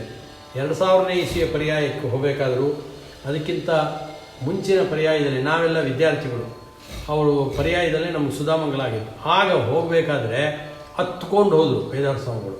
ಯಾಕೆ ಅಂದರೆ ಇನ್ನು 2 ವರ್ಷ ನಾನು ವಿದ್ಯಾಪೀಠಕ್ಕೆ ಬರೋಕ್ಕಾಗಲ್ಲ, 2 ವರ್ಷ ನಾನು ವಿದ್ಯಾಪೀಠ ನೋಡಲ್ಲ ಅಂತ ಬಡೋ ಅಂತ ಹತ್ಕೊಂಡು ಸ್ವಾಮಿಗಳು ಅಲ್ಲಿಗೆ ಹೋದರು. ನಾವಿದ್ವಿ ಜೊತೆಗೆ, ಹೋಗ್ಬೇಕಾದ್ರೂ ನಾವು ಜೊತೆಗೆ ಇದ್ವಿ ಆವಾಗ. ಆದ್ದರಿಂದ ಅಷ್ಟೊಂದು ಬಾಂಧವ್ಯ.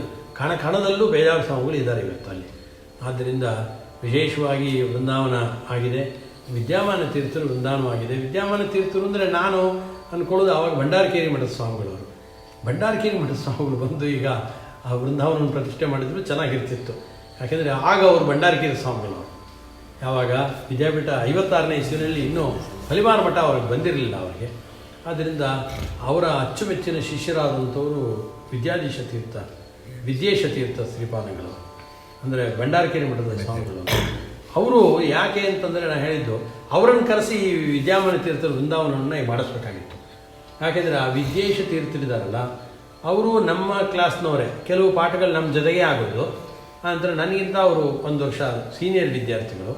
ಆದರೂ ಕೆಲವು ಪಾಠಗಳು ನಾವು ಒಟ್ಟಿಗೆ ಕೂತ್ಕೊಳ್ತಾ ಇದ್ದಿದ್ದು. ಅದರಿಂದ ಅವರು ವಿದ್ಯಾಪೀಠದಲ್ಲಿ ಬಂದಂಥವ್ರು. ವಿದ್ಯಾಮಾನ್ಯ ತೀರ್ಥರು ವಿದ್ಯಾಪೀಠದಲ್ಲಿ ಆವಾಗ ನಮ್ಮ ಪಾಠ ಹೇಳಿದವರು. ವಿದ್ಯಾಮಾನ್ಯ ತೀರ್ಥರು ಪಾಠ ಹೇಳಿದ್ದಾರೆ ನಮಗೆ ಆವಾಗ. ಆದ್ದರಿಂದ ಏನು ಓದ್ತಾ ಇದ್ದೀರಾ ಅಂತ ಕೇಳೋರು. ಅವರು ಅಂದರೆ ಹೆದರಿಕೆ ಎಲ್ಲರೂ.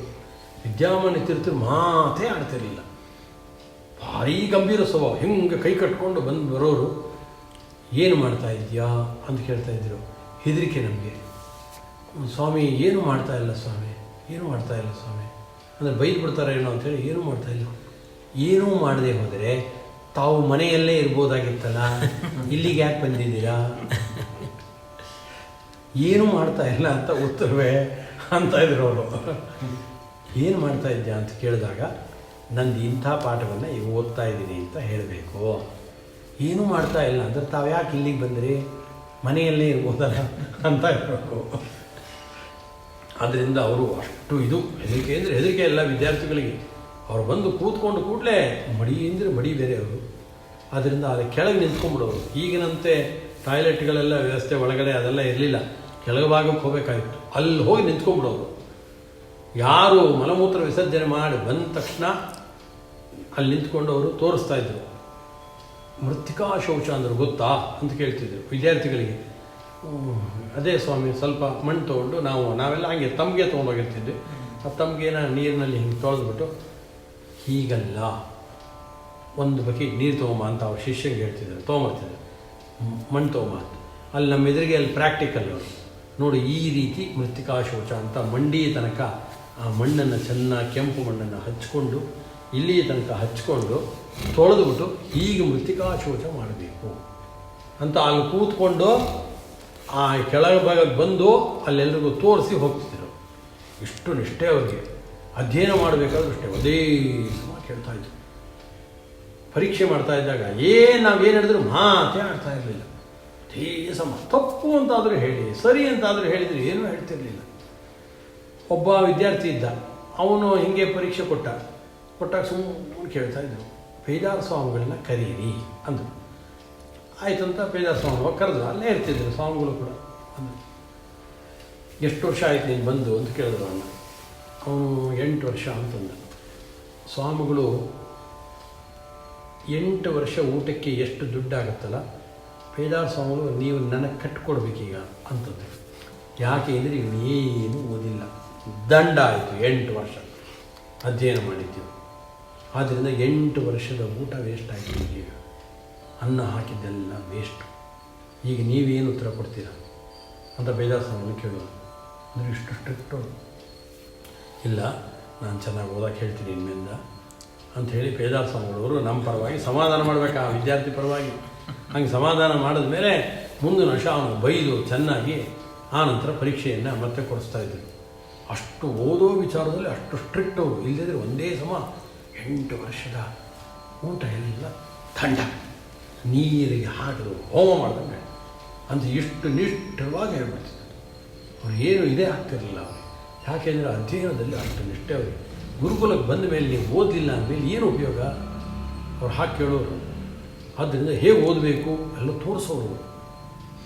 ಆದ್ದರಿಂದ ನಾವು ಅಷ್ಟೇ ಎಲ್ಲ ಕ್ಲೀನಾಗಿ ಕೂತ್ಕೊಂಡ್ಬಿಡ್ತಿದ್ವಿ. ಹೀಗೆ ಸ್ನಾನ ಮಾಡ್ಕೊಂಡು ಕೂತ್ಕೊಂಡು ನಮಗೆ ಒಂದೊಂದು ಹಾಸಿಗೆ ಅಂತ ಅಂದರೆ 1-2 ಬೆಡ್ಶೀಟೆಲ್ಲ ಹಾಕಿ ಹಿಂದ್ಗಡೆ ಇಟ್ಕೊಂಡು ಹೊರಕೊಂಡು ಹಿಂಗೆ ಕೂತ್ಕೊಂಡ್ಬಿಡ್ತಿದ್ವಿ ಓದೋಕ್ಕೆ ಅಂತ ಅವ್ರು ಬಂದಾಗ.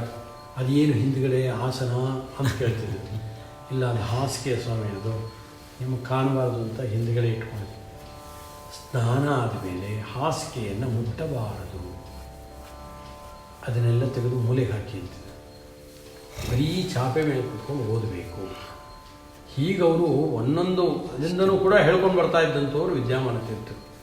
ಅವ್ರ ಜೊತೆಗೆ ಪೇಜಾರ ಸ್ವಾಮಿಗಳು ಇರೋದರಲ್ಲಿ. ಪೇಜಾರ ಸ್ವಾಮಿಗಳವರು ಎಲ್ಲ ವಿದ್ಯಾರ್ಥಿಗಳ ಪರ ಯಾವಾಗಲೂ. ಅವ್ರು ಏನೇ ಬೈದರೂ ಇವರು ಮೆತ್ತಿಗೆ ಅದಕ್ಕೇನೋ ಒಂದು ಕಾರಣ ಹೇಳಿ ನಾನು ಹಾಗೆ ಮಾಡಿಸ್ತೀನಿ ಹೀಗೆ ಮಾಡಿಸ್ತೀನಿ ಅಂತ ಇವರು ವಿದ್ಯಾರ್ಥಿಗಳಿಗೆ ಸಪೋರ್ಟು.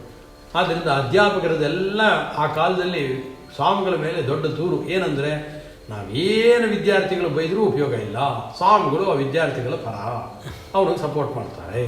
ಇದೊಂದು ದೊಡ್ಡ ಜಗಳ ವಿದ್ಯಾಪೀಠದಲ್ಲಿ ಯಾವಾಗಲೂ ಕೂಡ. ಅವನೇನಾದ್ರು ಫೇಲ್ ಆಗ್ಬಿಟ್ಟ ಅಂತಂದರೆ ಸ್ವಾಮಿಗಳು ಅವ್ರ ಹತ್ರ ಕರ್ಕೊಂಡು ಹೊರಟಾಗೋರು. ನಾನು ಇನ್ನೊಂದು ವರ್ಷ ಪಾಠ ಹೇಳಿ ಇವನಿಗೆ ಪಾಸ್ ಮಾಡಿಸ್ತೀನಿ ಅಂತ ಕರ್ಕೊಂಡು ಹೋಗಿ ಪಾಸ್ ಮಾಡಿಸಿದ್ದಾರೆ ಹಾಗೆ ಪೇಜಾರ ಸ್ವಾಮಿಗಳು. ಆದ್ದರಿಂದ ಒಳ್ಳೆ ಪಕ್ಷಪಾತಿಗಳಾದಂಥವ್ರು ಆ ಭಂಡಾರಕೇರಿ ಸ್ವಾಮಿಗಳವರು ವಿದ್ಯಾಮಾನ್ಯ ತೀರ್ಥರು ಆಗದಂಥವ್ರು. ಅನಂತರ ಪೇಜಾರ ಸ್ವಾಮಿಗಳಿಂದಾಗಿ ನನಗೆ ಶ್ರೀಕೃಷ್ಣನ ಪೂಜೆ ಮಾಡುವಂಥ ಒಂದು ಅರ್ಹತೆ ದೊರಕಿಸ್ತೋ, ಈ ಮಠವನ್ನು ಕೊಡಿಸೋದಕ್ಕೆ ಪೇಜಾರ ಸ್ವಾಮಿಗಳವರೇ ಕಾರಣ ಅಂತ ಎಷ್ಟು ಸಭೆಯಲ್ಲಿ ವಿದ್ಯಾಮಾನ್ಯ ತೀರ್ಥರು ಹೇಳಿ ಅವ್ರು ಹೇಳ್ತಿದ್ರು, ಬಹುಶಃ ಜಗತ್ತಿನಲ್ಲಿ ಯಾರೂ ಇಂಥ ಗುರುಕಾಣಿಕೆಯನ್ನು ಕೊಟ್ಟಿಲ್ಲ ಅಂತ ಅನಿಸುತ್ತೆ ಅಂತಿದ್ರು. ನನಗೆ ಪೇಜಾರ ಸ್ವಾಮಿಗಳು ಕೊಟ್ಟ ಗುರುದಕ್ಷಿಣೆ ಏನು ಗೊತ್ತಾ ಅಂದರೆ, ಕೃಷ್ಣದೇವರ ಪೂಜೆ ಅಂತಿದೆ.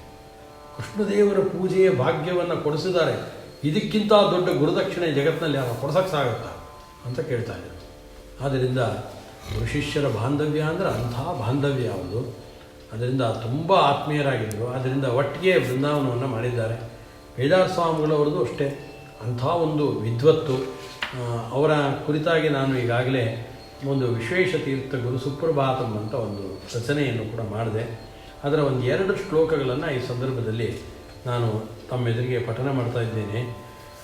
ಶ್ರೀರಾಮ ವಿಠ್ಠಲ ದಯಾಬ್ಧಿ ಸುಪೂರ್ಣಚಂದ್ರ ಸ್ವಾನಂದ ತೀರ್ಥ ಶುಭಮಾನಸ ರಾಜಹಂಸ ಶ್ರೀಮಾನ್ ಅಧೋಕ್ಷಜ ಯತೀಂದ್ರ ಕಲಾಕುಲಾವತಂಸ ವಿಶ್ವೇಶತೀರ್ಥಯತಿರಾಡ್ ತವ ಸುಪ್ರಭಾತಂ.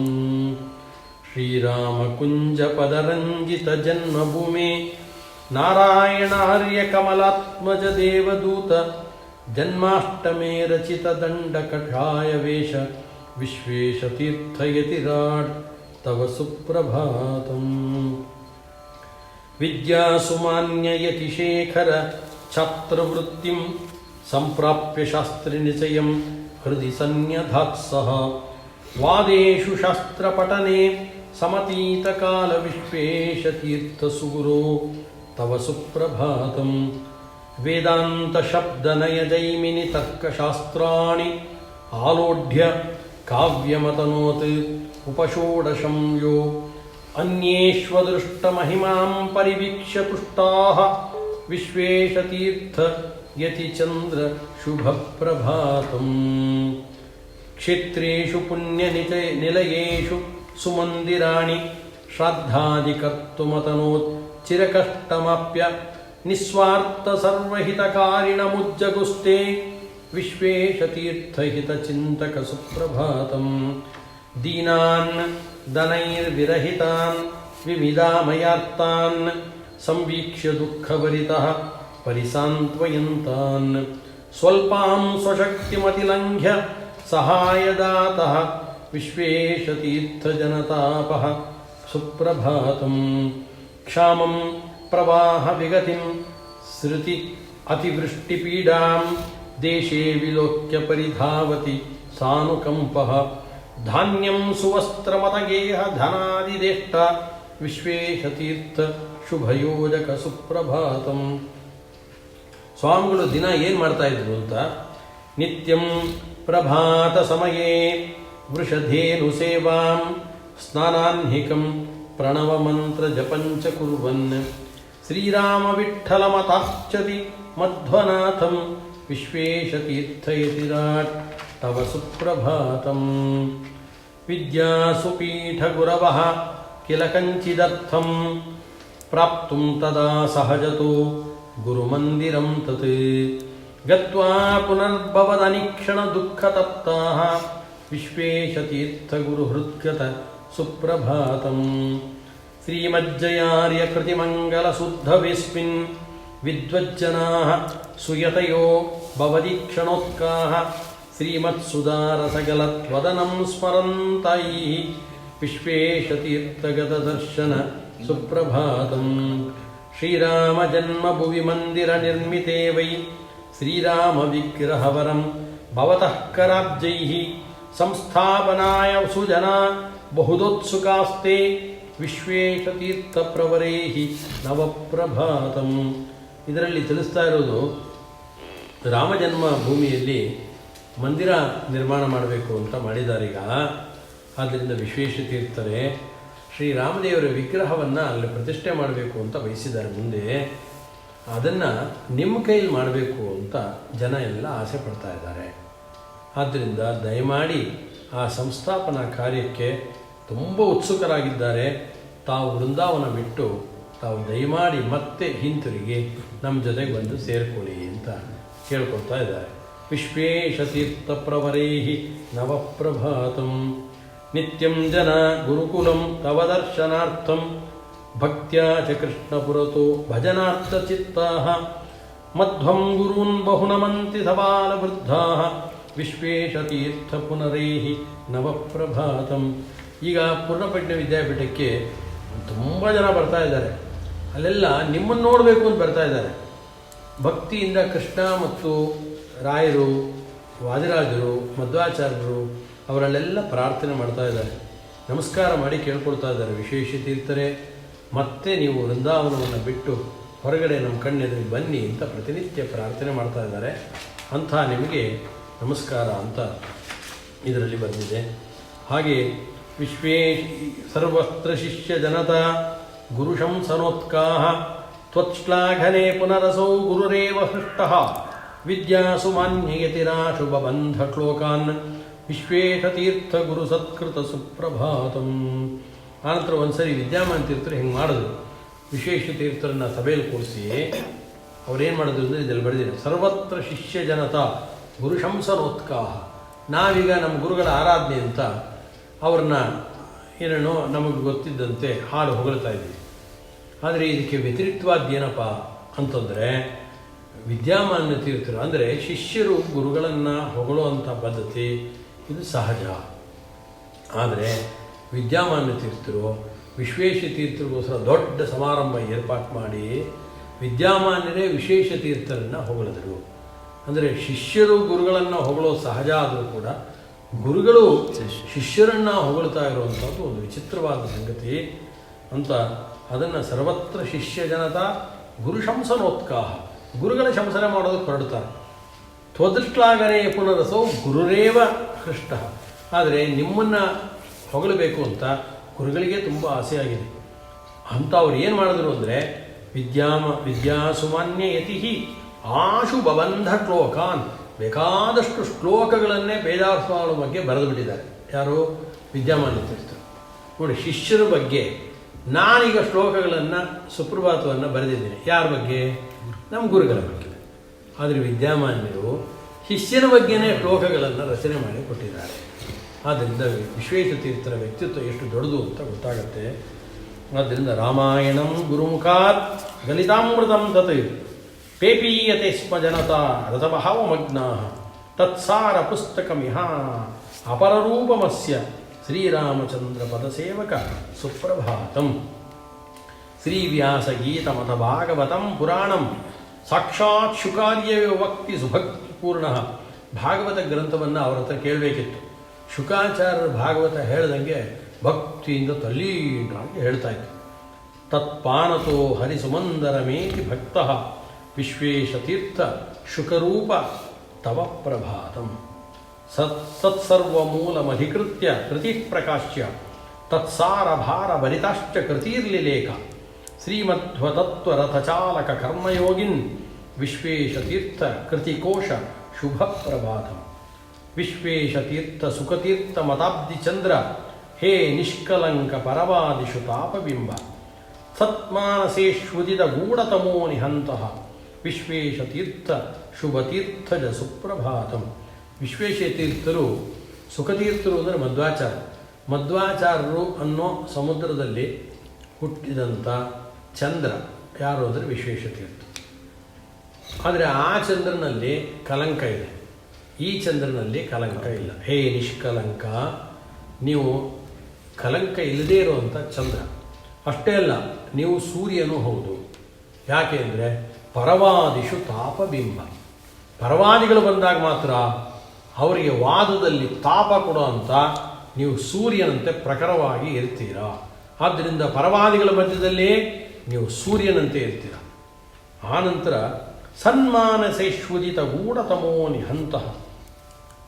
ಸಜ್ಜನರ ಮನಸ್ಸು ಅನ್ನೋ ಆ ಮನಸ್ಸಿನಲ್ಲಿ ನೀವು ಯಾವಾಗಲೂ ಪ್ರಕಾಶಮಾನವಾಗಿದ್ದು ಅವರ ಗೂಢವಾದ ತಮಸ್ಸೇನಿದೆ ಅಂದರೆ ಕತ್ಲು ಅಜ್ಞಾನ ಏನಿದೆ ಅದನ್ನು ಕಳೀತೀರಾ. ಜ್ಞಾನವನ್ನು ಕೊಟ್ಟು ಅವರ ಮನಸ್ಸಿನಲ್ಲಿರುವ ಅಜ್ಞಾನ ಎಂಬ ಕತ್ತಲೆಯನ್ನು ಕಳೀತೀರಾ. ಅಂದರೆ ಸೂರ್ಯ ಹೊರಗಡೆ ಇರೋ ಕತ್ತಲೆಯನ್ನು ಕಳೀತಾನೆ, ನೀವು ಒಳಗಡೆ ಇರೋ ಕತ್ತಲೆಯನ್ನು ಕೂಡ ಕಳೀತಾ ಇದ್ದೀರಿ. ಆದ್ದರಿಂದ ವಿಶ್ವೇಶತೀರ್ಥ ಶುಭತೀರ್ಥಜ ಸುಪ್ರಭಾತ. ನೀಲಾವರೇ ತರುಳತಾಂಚಿತ ಚಾರುದೇಶೆ ವಿಶ್ವಪ್ರಸನ್ನಯತಿ ನಿರ್ಮಿತ ಗೋಷ್ಠ ಕೇಂದ್ರೇ ಗೋವತ್ಸ ಕ್ರೀಡನ ಮಥೈಷ ಶಿತೀಹ ಯೋಗಿ ವಿಶ್ವೇಶತೀರ್ಥ ವೃಷಗೋಪ್ರಿಯ ಸುಪ್ರಭಾತ. ಹಸುಗಳು ಕರುಗಳು ಅಂದರೆ ತುಂಬ ಆಸೆ ಬರುತ್ತೆ. ಆ ನೀಲಾವರದಲ್ಲಿ ಹಸುಗಳ ಮಧ್ಯೆ ಆಟ ಆಡ್ತಾ ಇದ್ದರು ಅವರು. ಆನಂತರ ಬಾಲ್ಯೇ ಹಿ ಭಾಗವತ ಧರ್ಮ ಸುಶಿಕ್ಷಣಾಯ ಪ್ರಹ್ಲಾದ ಸದ್ಗುರುಕುಲಂ ಕಿಲ ರೌಪ್ಯ ಪೀಠೆ ಸ್ವಂತಃಸುಖಾಯ ವಟಭಿಶ್ಚಿರಕ್ರೀಡನೋತ್ಕಃ ವಿಶ್ವೇಶತೀರ್ಥ ವಟು ಸುಪ್ರಿಯ ಸುಪ್ರಭಾತಂ ವಿದ್ಯಾ ವಿದಗ್ಧವನ ಚಂದನ ಪಾದಪೋಯಂ ವಿದ್ಯಾ ಸುಗಂಧಮನುಳಿಂಪತಿ ಕೃಷ್ಣಗಾತ್ರೆ ತಚ್ಛೇಷ ದಾನಮಥ ಛಾತ್ರ ಗಣೇಶು ತತ್ಸು ವಿಶ್ವೇಶತೀರ್ಥ ಗುರುತಲ್ಲಜ ಸುಪ್ರಭಾತಂ ವಿಶ್ವೇಶತೀರ್ಥ ಗುರು ಸದ್ದಯಯಾ ಸುರೇಶು ಭಕ್ತ್ಯಾ ಲಿಲೇಕ ಗುರು ಸದ್ಗುಣ ಸುಪ್ರಭಾತಂ ಭಕ್ತ್ಯಾ ಪಠಂತು ಸುಜನಾ ಗುರು ಸನ್ನಿಧೌ ಭೋ ಶೀಘ್ರಂ ಫಲಂ ಭವತಿ ಪುತ್ರಧನಂ ಸುವಿದ್ಯಾ ಅಂತ ಅಲ್ಲಿ ಹೋಗಿ ಪಠನ ಮಾಡಿತು ಅಂತಂದರೆ ನಿರಂತರ ಪಠನ ಮಾಡಿದವರಿಗೆ ಶೀಘ್ರವಾಗಿ ಆ ಗುರುಗಳ ಅನುಗ್ರಹದಿಂದ ಫಲ ಆಗುತ್ತೆ. ಮಕ್ಕಳಿಲ್ಲದಿದ್ದವರು ಮಕ್ಕಳು, ವಿದ್ಯೆ ಬೇಕಾದವರಿಗೆ ವಿದ್ಯೆ, ನಾನಾ ವಿಧವಾದ ಫಲಗಳನ್ನು ಕೊಡುವಂಥ ಸಾಮರ್ಥ್ಯ ಅವರ ಅನುಗ್ರಹದಿಂದ ಈ ಸುಪ್ರಭಾತಕ್ಕೆ ಬರಲಿ ಅಂತ ಆಶಿಸಿದ್ದೇನೆ. ಹೀಗೆ ಗುರುಗಳ ಈ ಸುಪ್ರಭಾತದ ಜೊತೆಗೆ ಒಂದು 50-100 ಶ್ಲೋಕಗಳನ್ನು ಬೇರೆ ರಚನೆ ಮಾಡಿದ್ದೇನೆ. ಅವರನ್ನು ಕುರಿತು ಒಂದು ನಾಟಕ ಬರೆದಿದ್ದೇನೆ ಈಗ ವಿಶ್ವೇಶತೀರ್ಥರ ಬಗ್ಗೆ. ಆನಂತರ ಕನ್ನಡದಲ್ಲಿ ಒಂದು ಲಾವಣಿಯನ್ನು ರಚನೆ ಮಾಡಿದ್ದೇನೆ. ಅದಲ್ಲದೆ ಅವರ ಕತೆ ಬರುವಂತೆ ಛಂದಸ್ಸಿನ ಎಲ್ಲ ಅಕ್ಷರಗಳಲ್ಲೂ ಕೂಡ 1ರಿಂದ 36 ಅಕ್ಷರ ತನಕ ಬರೋ ವಿವಿಧ ಛಂದಸ್ಸುಗಳಲ್ಲಿ ಈ ಪದ್ಯಗಳನ್ನು ರಚನೆ ಮಾಡಿ ಗುರುಗಳಿಗೆ ಸಮರ್ಪಣೆಯನ್ನು ಮಾಡ್ತಾ ಇದ್ದೇನೆ. ಅಂತಹ ಗುರುಗಳ ಕಥೆಯನ್ನು ಅದನ್ನು ಹೇಳೋದಕ್ಕೆ ಮುಗಿಯೋದಲ್ಲ, ಹೋಗೋದಲ್ಲ ಅದು. ಅದರಿಂದ ತುಂಬ ಉಪಕಾರವನ್ನು ನಮಗೆಲ್ಲ ಮಾಡಿದವರು, ವಿದ್ಯೆಯನ್ನು ಕೊಟ್ಟವರು ಮಾತ್ರ ಅಲ್ಲ, ಕೆಲಸ ಕೊಡಿಸಿದವರು ಅವರೇನೆ. ಎಲ್ಲರಿಗೂ ವಿದ್ಯಾಪೀಠದಲ್ಲಿ ಕೆಲಸಕ್ಕೆ ಕೊಟ್ಟ ತಕ್ಷಣ ಸ್ವಾಮಿಗಳ ಹತ್ರ ಹೋಗೋದು, ಸ್ವಾಮಿ ಓದಾಯಿತು, ನಮ್ಗೆ ಕೆಲಸ ಕೊಡಿಸ್ಬೇಕು ಸ್ವಾಮಿ ಅಂತ. ಆಯಿತು, ನಾನು ಕೊಡಿಸ್ತೀನಿ ಅಂಥೇಳಿ ಎಲ್ಲೆಲ್ಲಿ ಖಾಲಿ ಇದೆ ನೋಡ್ಕೊಂಡು ಬಾ ಅಂತಿದ್ದೆ. ಆಮೇಲೆ ಅವರಿಗೆಲ್ಲ ಲೆಟ್ರ್ ಬರೆದು ಅವಾಗೆಲ್ಲ ಲೆಟ್ರ್ ಬರೆದು ಅವ್ರು ಕೊಟ್ಟು ಕಳಿಸ್ತಾಯಿದ್ರು. ಅವ್ರ ಹೆಸರು ಹೇಳಿದ ಕೂಡಲೇ ಎಲ್ಲ ಕಡೆಯಲ್ಲೂ ಕೆಲಸ ಕೊಡೋರು. ಮನೆ ಇಲ್ದಿದ್ದವರು ಮನೆ ಕೊಡಿಸಿದ್ದಾರೆ ಬೇಕಾದ ಜನಕ್ಕೆ. ಅಷ್ಟೇ ಯಾಕೆ, ಸ್ವಾಮಿಗಳು ಹೇಳ್ತಾಯಿದ್ರು, ನಿಮಗೆ ಈಗ ಕೆಲಸ ಎಲ್ಲ ಆಗಿದೆಯಲ್ಲ, ಮದುವೆ ಮಾಡಿಸ್ಲಾ ಅಂತ ಕೇಳ್ತಾ ಇದ್ರು. ಹ್ಞೂ ಅಂತಂದರೆ ಕನ್ಯಾನು ಯಾರಿಗೋ ಹೇಳಿ ಮದುವೆನೂ ಮಾಡಿಸ್ತಿದ್ರು ಅವರು. ಆದ್ದರಿಂದ ಅದನ್ನು ಕೂಡ ವಿದ್ಯಾರ್ಥಿಗಳಿಗೋಸ್ಕರ ಮಾಡಿಸಿದಂಥ ಅವರು ಗುರುಗಳಾದಂಥವರು. ಅಂಥ ಗುರುಗಳನ್ನು ಸ್ವಲ್ಪ ಮಟ್ಟಿಗೆ ನೆನಪು ಮಾಡಿಕೊಂಡಿದ್ದೇನೆ. ಆದ್ದರಿಂದ ಆ ಗುರುಗಳ ಸಂಸ್ಮರಣೆ ಅನ್ನೋದೇ ನಮಗೆ ಹೊಸ ಉತ್ಸಾಹವನ್ನು ಕೊಡುವಂಥದ್ದು. ಅಂತಹ ಗುರುಗಳು ನಿರಂತರವಾಗಿ ನಮ್ಮ ಮನಸ್ಸಿನಲ್ಲಿ ನೆನೆಸಲಿ, ಜೊತೆಗೆ ನಮ್ಮ ಮನಸ್ಸಿನಲ್ಲಿ ನೆಲೆಸಿ ಶಕ್ತಿಯನ್ನು ತುಂಬಿ ಪಾಠ ಪ್ರವಚನ ಮಾಡೋದಕ್ಕೆ ವಿಶೇಷವಾಗಿ ಅನುಗ್ರಹವನ್ನು ಮಾಡಲಿ ಅಂತ ಪ್ರಾರ್ಥನೆ ಮಾಡ್ತಾ, ನನ್ನ ಈ ವಾಕ್ಕುಸುಮಗಳನ್ನು ಕೂಡ ಗುರುವಂತರ್ಗತ ಭಾರತೀಯ ಋಣಕ್ಕೆ ಪ್ರಾಣಾಂತರ್ಗತ ಸೀತಾಪತಿ ಶ್ರೀ ರಾಮಚಂದ್ರ ಕೃಷ್ಣ ಭಿನ್ನ ಶ್ರೀ ವೇದವ್ಯಾಸ ದೇವರಿಗೆ ಸಮರ್ಪಣೆ ಮಾಡ್ತಾ ಇದ್ದೇನೆ. ಹರೇ ನಮಃ. ಶ್ರೀಕೃಷ್ಣಾರ್ಪಣಮಸ್ತು. ಅಕ್ಷಯಂ ಕರ್ಮ ಯಸ್ಮಿನ್ ಪರಿಸ್ವರ್ಪಿತಂ ಪ್ರಕ್ಷಯಂ ಯಾಂತಿ ದುಃಖಾನಿ ಯನ್ನಾಮತಃ ಅಕ್ಷರೋ ಯೋಜನ ಸರ್ವದೇವಾಮೃತಃ ಕುಕ್ಷಿಗಂ ಯಸ್ಯ ವಿಶ್ವಂ ಸದಾಜಾಧಿಕಂ ಪ್ರೀಣಯಾಮೋ ವಾಸುದೇವಂ ದೇವತಾ ಮಂಡಲ ಅಖಂಡ ಮಂಡಲ. ಹರೇ ನಮಃ. ಮುಂದೆ ನಮ್ಮ ಜೊತೆಗೆ ವಿದ್ವಾನ್ ಡಾಕ್ಟರ್ ಗಣಪತಿ ಭಟ್ ಕಡಂದಲೆ ಇವರು ನಮ್ಮ ಜೊತೆಗೆ ಈಗ ವೇದಾಂತ ಸ್ವಾಮಿ ಬಗ್ಗೆ ಕೆಲವು ವಿಚಾರಗಳನ್ನು ನಮಗೆ ತಿಳಿಸ್ಕೊಡ್ತಾರೆ. ಅವರು ಉಡುಪಿಯ ಶ್ರೀಮನ್ ಮಧ್ವ ಸಿದ್ಧಾಂತ ಪ್ರಬೋಧಿನಿ ಸಂಸ್ಕೃತ ಸಂಶೋಧನಾಲಯ ಅಂತಿದೆ, ಆ ಸಂಶೋಧನಾಲಯದ ನಿರ್ದೇಶಕರವರು, ಡೈರೆಕ್ಟರ್ ಅವರು ವೇದಾಂತ ಸ್ವಾಮಿಗಳಲ್ಲೇ ಓದಿದಂಥವರು, ತುಂಬ ಆತ್ಮೀಯರಾದಂಥ ಶಿಷ್ಯರು, ಅವರ ಸೇವೆಯನ್ನು ಮಾಡಿದಂಥವರು, ಒಳ್ಳೆ ವಿದ್ವಾಂಸರವರು. ಆದ್ದರಿಂದ ಅವರೇ ಆದಂಥ ಅನೇಕ ಸಾಫ್ಟ್ವೇರ್ಗಳನ್ನು ತಯಾರು ಮಾಡಿದ್ದಾರೆ ಇವರು. ಅದರಿಂದ ಹೊಸದಾಗಿ ಭಾಗವತ ಶ್ಲೋಕಗಳನ್ನು ಒತ್ತಿದ್ರೆ ಠಕ್ ಅಂತ ಆ ಶ್ಲೋಕ ಬಂದ್ಬಿಡ್ಬೇಕು, ಆ ಥರ ಸಾಫ್ಟ್ವೇರ್ಗಳನ್ನೆಲ್ಲ ಮಾಡಿದ್ದಾರೆ ಅವರು. ಓದಿದ್ದು ನ್ಯಾಯಸುಧ, ಸಾಫ್ಟ್ವೇರ್ನು ಕೂಡ ಮಾಡಿದ್ದಾರೆ ನೋಡಿ. ಈಗ ಸ್ವತಃ ಅವರೇ ಕಲಿತು ಅವರೇ ಮಾಡಿದ್ದಾರೆ. ಆದ್ದರಿಂದ ಅವರು ಈ ಸಂದರ್ಭದಲ್ಲಿ ಕೆಲವು ಮಾತುಗಳನ್ನು ಹೇಳ್ತಾ ಇದ್ದಾರೆ. ಅವರಿಗೆ ಹೃತ್ಪೂರ್ವಕವಾದ ಸ್ವಾಗತವನ್ನು ಬಯಸ್ತಾ ಇದ್ದೇನೆ. ಕೃಷ್ಣಾಯ ವಾಸುದೇವಾಯ ಹರಯೇ ಪರಮಾತ್ಮನೇ ಪ್ರಣತ ಕ್ಲೇಶನಾಶಾಯ ಗೋವಿಂದಾಯ ನಮೋ ನಮಃ. ವ್ಯಾಸಾಯ ಭವನಾಶಾಯ ಶ್ರೀಶಾಯ ಗುಣರಾಶಯೇ ಹೃದ್ಯಾಯ ಶುದ್ಧವಿದ್ಯಾಯ ಮಧ್ವಾಯ ಚ ನಮೋ ನಮಃ. ಅಭ್ರಮಂ ಭಂಗರಹಿತಂ ಅಜಡಂ ವಿಮಲಂ ಸದಾನಂದದೇತಮುದಲಂ ಭಜೆ ತಾಪತ್ರಯಾವಹಂ. ಆಪಾದಮೌಲಿಪರ್ಯಂತಂ ಗುರುಣಾಂ ಆಕೃತಿಂ ಸ್ಮರೇತ್ ತೇನ ವಿಘ್ನಾಃ ಪ್ರಣಶ್ಯಂತಿ ಸಿದ್ಧ್ಯಂತಿ ಚ ಮನೋರಥಾಃ. ವಿಶ್ವೇಶತೀರ್ಥಚರಣೌ ಶರಣಂ ಮಮಾಸ್ತಾಂ. ತಪಸ್ವಾಧ್ಯಾಯ ಶುಶ್ರೂಷಾ ಕೃಷ್ಣಪೂಜಾ ರತಂ ಮುನಿಂ ವಿಶ್ವೇಶಮಿಷ್ಟದಂ ವಂದೇ ಪರಿವಾರ ಚಕ್ರವರ್ತಿನಂ. ಶ್ರೀ ಗುರುಭ್ಯೋ ನಮಃ. ಇವತ್ತಿನ ಈ ಒಂದು ಆರಾಧನಾ ಮಹೋತ್ಸವ ಪರಮ ಪೂಜ್ಯ ವಿಶ್ವೇಶತೀರ್ಥ ಶ್ರೀಪಾದರ ಆರಾಧನಾ ಮಹೋತ್ಸವದ ಅಂಗವಾಗಿ ಈ ಒಂದು ಸಂಸ್ಥೆಯಲ್ಲಿ ದೀಪವನ್ನು ಬೆಳಗಿಸುವ ಮೂಲಕ ಕಾರ್ಯಕ್ರಮವನ್ನು ಉದ್ಘಾಟನೆ ಮಾಡಿದಂತಹ ವಿದ್ವಾನ್ ಡಾಕ್ಟರ್ ಸುರೇಶ್ ಆಚಾರ್ಯರಿಗೆ ನನ್ನ ನಮಸ್ಕಾರ ಅರ್ಪಿಸ್ತಾ, ಬಂದಿರುವಂತಹ ಎಲ್ಲ ಭಗವದ್ಭಕ್ತರಿಗೂ ಕೂಡ ಶ್ರೇಯೋ ಪ್ರಾರ್ಥನೆಯನ್ನು ಮಾಡ್ತಾ, ಇವತ್ತಿನ ದಿವಸ ಗುರುಗಳ ಬಗ್ಗೆ ಕೆಲವು ಮಾತನ್ನು ಆಡಬೇಕು ಅಂತ ಇಚ್ಛೆ ಪಡ್ತಾ ಇದ್ದೇನೆ. ಶ್ರೀ ವಿಶ್ವೇಶತೀರ್ಥರ ಪರಿಚಯವನ್ನು ಯಾರಿಗೂ ಮಾಡಬೇಕಾಗಿಲ್ಲ. ಯಾಕಂತ ಹೇಳಿದ್ರೆ ಒಂದು ಚಿಕ್ಕ ಮಗುವಿಗೂ ಗೊತ್ತಿದೆ ಸೂರ್ಯ ಅಂದ್ರೆ ಯಾರು ಅಂತ. ಸೂರ್ಯನ ಪರಿಚಯ ಮಾಡಿಸ್ಕೋಬೇಕಾಗಿಲ್ಲ. ಸೂರ್ಯ ಬಂದ ಅಂತ ಹೇಳಿದ್ರೆ, ಸೂರ್ಯ ಉದಯ ಆಯ್ತು ಅಂತ ಹೇಳಿದ್ರೆ ಸೂರ್ಯನ ಕಿರಣಗಳಿಂದಲೇನು ಸೂರ್ಯನ ಪರಿಚಯವಾಗುತ್ತೆ. ಆ ತರಹ ವಿಶ್ವೇಶತೀರ್ಥರ ಬಗ್ಗೆ ಪರಿಚಯ ಬೇಕಾಗಿಲ್ಲ. ಅವರಿಂದ ನಾವು ಪಡ್ಕೊಂಡಂತಹ ಕೆಲವು ಮಾರ್ಗದರ್ಶನಗಳನ್ನು, ಕೆಲವು ವಿಚಾರಗಳನ್ನು ಇಲ್ಲಿ ಪ್ರಸ್ತಾವ ಮಾಡ್ತಾ ಇದ್ದೀನಿ. ನಾನು ಯಾವಾಗಲೂ ಹೇಳಿದ ಹಾಗೆ ವಿಶ್ವೇಶತೀರ್ಥರು ಸೂರ್ಯ ಇದ್ದ ಹಾಗೆ ಅಂತ. ಯಾಕಂತ ಹೇಳಿದ್ರೆ ನಾವು ತ್ರಿಕಾಲದಲ್ಲೂ ಕೂಡ ಸಂಧ್ಯಾವಂದನೆ ಮಾಡಬೇಕಾದ್ರೆ ಸೂರ್ಯಾರ್ಘ್ಯ ಕೊಡ್ತೀವಿ. ಇದೆಲ್ಲ ಮಾಡಬೇಕಾದ್ರೆ ಸೂರ್ಯನಿಗೆ ಅಭಿಮುಖವಾಗಿ ಕೊಡುವಂತಹ ಸಂಪ್ರದಾಯ ಇದೆ. ಇದು ಉಡುಪಿಯಲ್ಲಿರುವಂತಹ ನಾನು ಕೊಡುವಾಗಲೂ ಕೂಡ ನನಗೆ ಸೂರ್ಯ ಅಭಿಮುಖವಾಗಿರ್ತಾನೆ. ಬೆಂಗಳೂರಲ್ಲಿರುವಂತಹ ಸಜ್ಜನರು ಭಗವದ್ಭಕ್ತರು ಕೊಡುವಂತಹ ಸೂರ್ಯಾರ್ಘ್ಯ ಪ್ರದಾನ ಸಂದರ್ಭದಲ್ಲೂ ಕೂಡ ಸೂರ್ಯ ಅವರಿಗೆ ಅಭಿಮುಖವಾಗಿರ್ತಾನೆ. ಅರ್ಥಾತ್ ಇಡೀ ಭೂಮಂಡಲದಲ್ಲಿ ಎಲ್ಲೆಲ್ಲಿ ಸಾಧಕರು ಆ ಸೂರ್ಯನನ್ನು ಅಭಿಮುಖವಾಗಿ ನೋಡ್ತಾ ಇರ್ತಾರೋ ಅವರ ಅನುಸಂಧಾನ ಏನಿರುತ್ತೆ ಅಂತ ಹೇಳಿದ್ರೆ ಸೂರ್ಯ ನಮ್ಮನ್ನೇ ನೋಡ್ತಾ ಇದ್ದಾನೆ ಅಂತ. ನಾವು ಸೂರ್ಯನಿಗೆ ಅಭಿಮುಖವಾಗಿರ್ತೇವೆ ಅಂತ. ಪ್ರದೇಶ ಬೇರೆ ಬೇರೆ ಆಗಿರ್ಬೋದು. ಅದೇ ತರಹ ಪರಮ ಪೂಜ್ಯ ಯತಿಕುಲ ಚಕ್ರವರ್ತಿಗಳೆನಿಸಿದಂತಹ ವಿಶ್ವೇಶತೀರ್ಥರು ಕೂಡ ಎಲ್ಲರಿಗೂ ಕೂಡ ಅಭಿಮುಖವಾಗಿರ್ತಾರೆ. ಯಾರೂ ಕೂಡ ವಿಶ್ವೇಶತೀರ್ಥರು ಎಲ್ಲೋ ಇದ್ದಾರೆ, ನಮ್ಮಿಂದ ದೂರದಲ್ಲಿದ್ದಾರೆ ಅಂತ ಅಂದ್ಕೊಳ್ಳೋದೇ ಇಲ್ಲ.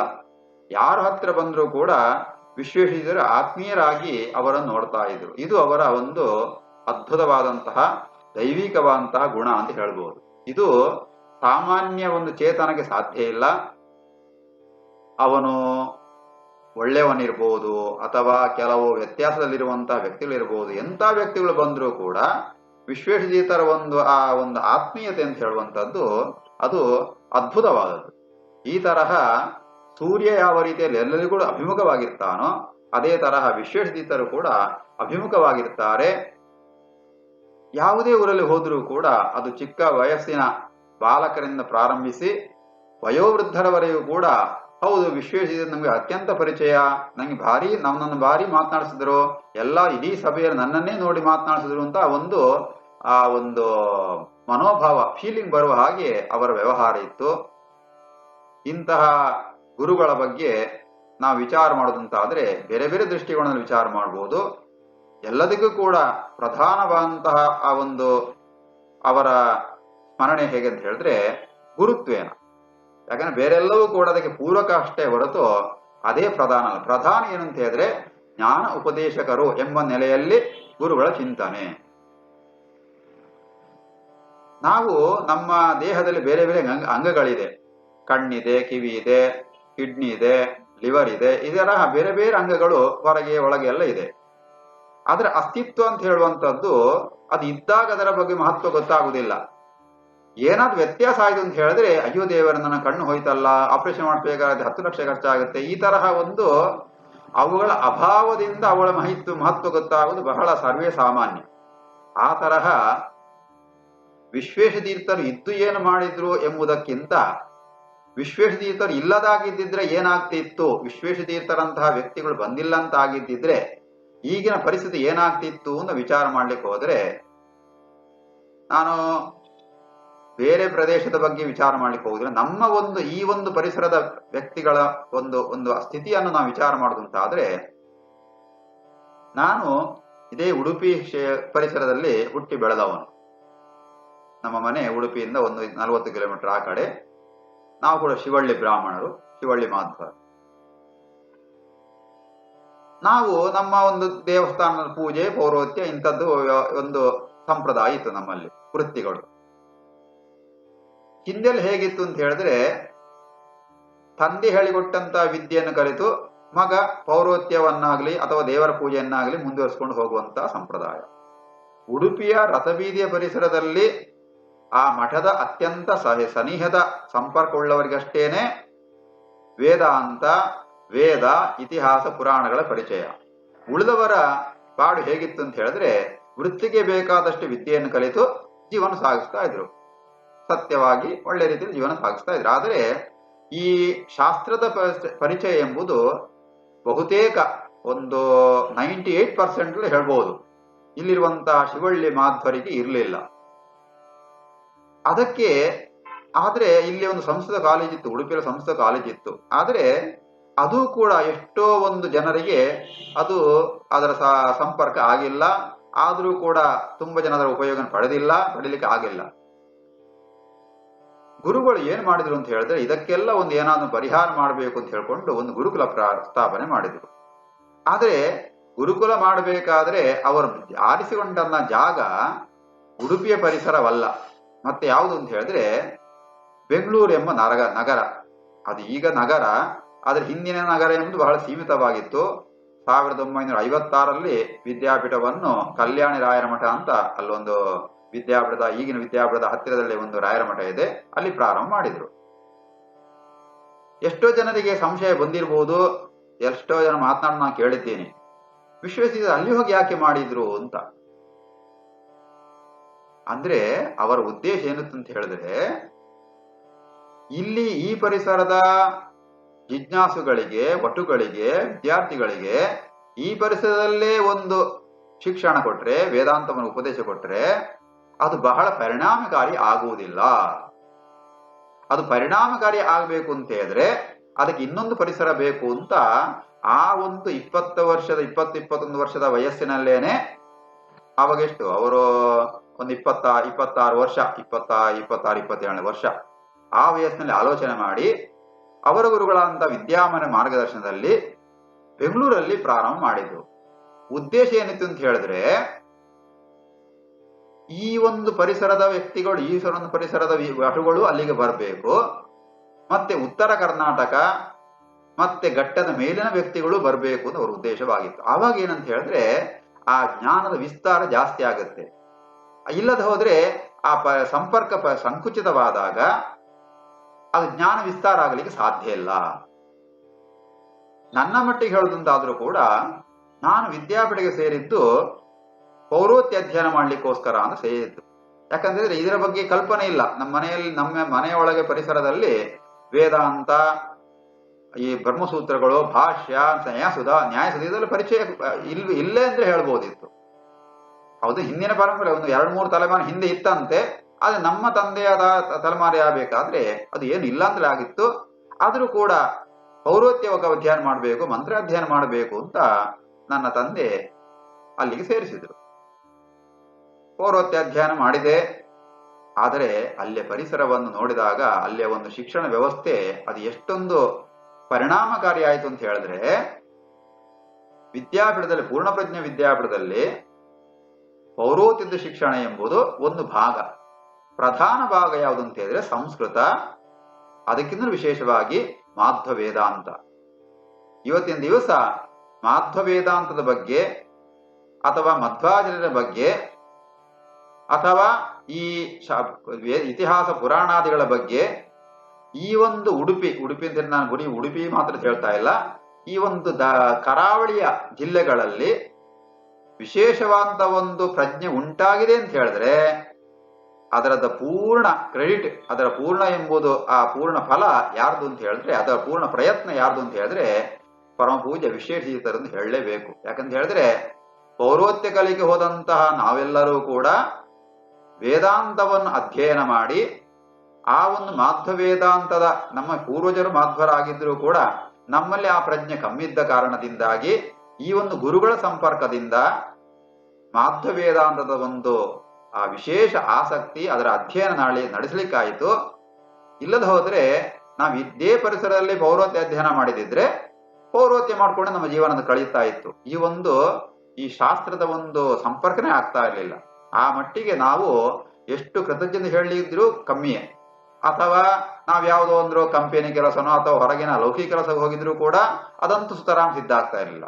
ಈ ಪರಿಸರದಲ್ಲಿ ಇದ್ದುಕೊಂಡಿದ್ರು ಕೂಡ ನಮ್ಗೆ ಈ ಮಾಧ್ವ ಶಾಸ್ತ್ರದ ಒಂದು ಸಂಪರ್ಕ ಇಷ್ಟರ ಮಟ್ಟಿಗೆ ಆಗಲಿಕ್ಕೆ ಸಾಧ್ಯನೇ ಇರಲಿಲ್ಲ. ಈಗ ಹೇಗಿದೆ ಅಂತ ಹೇಳಿದ್ರೆ, ಪೂರ್ಣಪ್ರಜ್ಞ ವಿದ್ಯಾಲಯದಲ್ಲಿ ಅಧ್ಯಯನ ಮಾಡಿದಂತಹ ಈ ಒಂದು ಕರಾವಳಿ ಪ್ರದೇಶದ ಘಟ್ಟದ ಕೆಳಗಿನ ಪ್ರದೇಶದ ಏನೊಂದು ಸಜ್ಜನರು ಏನೊಂದು ಆಸಕ್ತರಿದ್ದಾರೋ ಅವರು ಪಟುಗಳು ಅವರ ಅಧ್ಯಯನ ಮುಗಿಸಿದ ಮೇಲೆ ಅವರವರ ಊರಲ್ಲೇ ಇದ್ದುಕೊಂಡು ಅವರವರ ಪರಿಸರದಲ್ಲೇನೆ ಮಾತೃಶಾಸ್ತ್ರ ಪ್ರಚಾರ ಮಾಡ್ತಿದ್ದಾರೆ. ಇದು ಬಹಳ ಒಂದು ಸಂತೋಷದ ವಿಚಾರ, ಗುರುಗಳ ಬಗ್ಗೆ ಒಂದು ಹೆಮ್ಮೆಯಿಂದ ಹೇಳಬಹುದಾದಂತ ಒಂದು ವಿಚಾರ. ಇದನ್ನು ಎಲ್ಲರೂ ಕೂಡ ಅರ್ಥ ಮಾಡಿಕೊಂಡಿದ್ದಾರೆ. ಈ ತರಹ ಅವರ ಕ್ರಾಂತಿ, ಅರ್ಥಾತ್ ಪೂರ್ಣಪ್ರಜ್ಞ ವಿದ್ಯಾಪೀಠವನ್ನು ಮಾಡಿದ್ರಿಂದಾಗಿ ಘಟ್ಟದ ಮೇಲಿನವರು ಘಟ್ಟದ ಕೆಳಗಿನವರ ಆ ಒಂದು ಸಮ್ಮೇಳನ, ಆ ಒಂದು ಆತ್ಮೀಯತೆ ಅಧಿಕವಾಯಿತು. ಈ ತರಹ ಅವರೊಂದು ಆ ಕಾಲದ ಒಂದು ಆಲೋಚನೆಯಿಂದ ಇವತ್ತಿನ ಅದರ ಫಲ ಎಂಬುದು ನಮಗೆ ಕಾಣಿಸ್ಲಿಕ್ಕೆ ಸಿಗ್ತಾ ಇದೆ. ಅವರ ಪಾಠದ ಶೈಲಿ, ಅದರ ಬಗ್ಗೆ ಎಲ್ಲ ನೀವು ತುಂಬಾ ಜನ ಕೇಳಿದ್ದೀರಿ. ಎಷ್ಟು ಸರಳ ಅಂತ ಹೇಳಿದ್ರೆ, ಎಷ್ಟು ಕಠಿಣವಾದಂತಹ ಭಾಗವನ್ನು ಕೂಡ ಎಷ್ಟು ಸರಳವಾಗಿ ಹೇಳ್ತಾರೆ ಅಂತ ಹೇಳಿದ್ರೆ ಎಂಥವನಿಗೂ ಅರ್ಥ ಆಗ್ಬೇಕು. ನ್ಯಾಯಸುಧಾದಲ್ಲಿ ಪಂಚಾಖ್ಯಾತಿವಾದ ಅಂತ ಹೇಳುವಂಥದ್ದು ಬಹಳ ಕಠಿಣವಾದಂತಹ ದೊಡ್ಡ ಘಟ್ಟ. ನಮಗೆ ಪೂರ್ಣಪ್ರಜ್ಞ ವಿದ್ಯಾರ್ಥದ ಅಧ್ಯಯನ ಆದ್ಮೇಲೆ, 11 ವರ್ಷದ ಅಧ್ಯಯನ ಆದ್ಮೇಲೆ ಗುರುಗಳ ಜೊತೆಗೆ ಸಂಚಾರಕ್ಕೆ ಹೋಗ್ಬೇಕು. ಆವಾಗ ಪ್ರಾರಂಭ ಮಾಡಿದ್ದೇ ಪಂಚಾಖ್ಯಾತಿವಾದದ ಆ ಒಂದು ಘಟ್ಟವನ್ನು. ಆದರೆ ನಮ್ಗೆ ನ್ಯಾಯಸುಧಾವಾಗ ಇನ್ನು ಪ್ರವೇಶ ಅಷ್ಟೇ. ಆದರೂ ಕೂಡ ಸಾಮಾನ್ಯ ವಿದ್ಯಾರ್ಥಿಗೂ ಅರ್ಥ ಆಗುವ ರೀತಿಯಲ್ಲಿ ಅದನ್ನು ವಿವರಿಸಿ ಹೇಳ್ತಾ ಇದ್ರು, ನಮ್ಮ ಹತ್ರ ಹೇಳಿಸ್ತಾ ಇದ್ರು. ಅದು ನಾವು ದೊಡ್ಡ ವರ. ಯಾಕಂತ ಹೇಳಿದ್ರೆ ನಾವಿವತ್ತೇನ ಬಾವಿಟ್ಟು ಮಾತನಾಡ್ತಾ ಇದ್ದೀವಿ ಅಂತ ಹೇಳಿದ್ರೆ ಅದಕ್ಕೆ ಗುರುಗಳೇ ಕಾರಣ. ಅವರು ಒತ್ತಾಯ ಪೂರ್ವಕವಾಗಿ ನಮ್ಗೆ ಕೆಲವೊಂದು ಸಂದರ್ಭ ನಮ್ಗೆ ಕಷ್ಟ ಅಂತ ಹೇಳ್ಕೊಂಡು ಅಲ್ಲೇ ಬರೀ ವಾಕ್ಯ ಓದು ಮುಂದೆ ಹೋದಾಗ ಇಲ್ಲ ನಿಲ್ಲಿಸು ಅದರ ಅರ್ಥ ಏನೋ ವಿವರಿಸಿ ಹೇಳು, ನಂಗೂ ಅರ್ಥ ಆಗ್ಬೇಕು. ಅಂದ್ರೆ ನಂಗೆ ಮಾತ್ರ ಅಲ್ಲ, ಏನು ಗೊತ್ತಿಲ್ಲದವನಿಗೆ ಅರ್ಥ ಆಗ್ಬೇಕು ಎಂಬ ಆ ಒಂದು ಕಳಕಳಿಯಿಂದ ನಮ್ಗೆ ನಾನು ಹೇಳಿಸ್ತಾ ಇದ್ರು. ಅದರ ಫಲವಾಗಿಯೇ ಒಂದು ನಾಲ್ಕೈದು ವಿದ್ಯಾರ್ಥಿಗಳಿಗೆ, ವಯಸ್ಸಾದಂತ ವಿದ್ಯಾರ್ಥಿಗಳಿಗೆ ನ್ಯಾಸದಾವನ್ನು ಪಾಠ ಹೇಳುವಂತಹ ಒಂದು ಸಂದರ್ಭವನ್ನು ಬಂತು. ಮಂಗಳವನ್ನು ಗುರುಗಳ ಕೈಯಲ್ಲೇ ಮಾಡಿಸುವಂತಹ ಒಂದು ಭಾಗ್ಯನ ಕೂಡ ನಮಗೆ ಲಭಿಸಿತು. ಈ ತರಹ ಅವರ ಪಾಠಕ್ರಮ. ಇನ್ನು ಜಾಸ್ತಿ ನಾನು ಸಮಯ ತಗೊಳ್ಳುವುದಿಲ್ಲ, ಇನ್ನೊಂದು 5 ನಿಮಿಷದಲ್ಲಿ ನಾನು ಮಾತನ್ನು ಮುಗಿಸ್ತೇನೆ. ಇನ್ನು ಸಾಮಾಜಿಕವಾದಂತಹ ಮುಖದಲ್ಲಿ ಭಗವಂತನ ಸೇವೆ ಮಾಡುವಂತಹ ಒಂದು ಮನೋಭಾವ ಅವರದ್ದು ಮಹತ್ತರವಾದದ್ದು. ವೈಯಕ್ತಿಕ ಸಾಧನೆ ಅದು ಒಂದು, ಸಾಮಾಜಿಕ ಸೇವೆಯೂ ಕೂಡ ಅದು ವ್ಯಕ್ತಿಗತವಂತ ಸಾಧನೆ ಎಂಬುದಾಗಿ ತೋರಿಸಿಕೊಟ್ಟವರು ವಿಶ್ವೇಶತೀರ್ಥ ಶ್ರೀಪಾದರು. ಯಾಕಂತ ಹೇಳಿದ್ರೆ ಅವರ ಪರ್ಯಾಯ ಸಂದರ್ಭದಲ್ಲಿ ಒಂದು ಪುಸ್ತಕವನ್ನು ನಾನು ಎಡಿಟ್ ಮಾಡಿ ಅದನ್ನು ಪಬ್ಲಿಷ್ ಮಾಡಿಸಿದ್ವಿ. ವಿಶ್ವೇಶತೀರ್ಥರು 50 ವರ್ಷಗಳ ಹಿಂದೆ ಒಂದು ಪುಸ್ತಕವನ್ನು ಬರೆದಿದ್ರು ಕನ್ನಡದಲ್ಲಿ.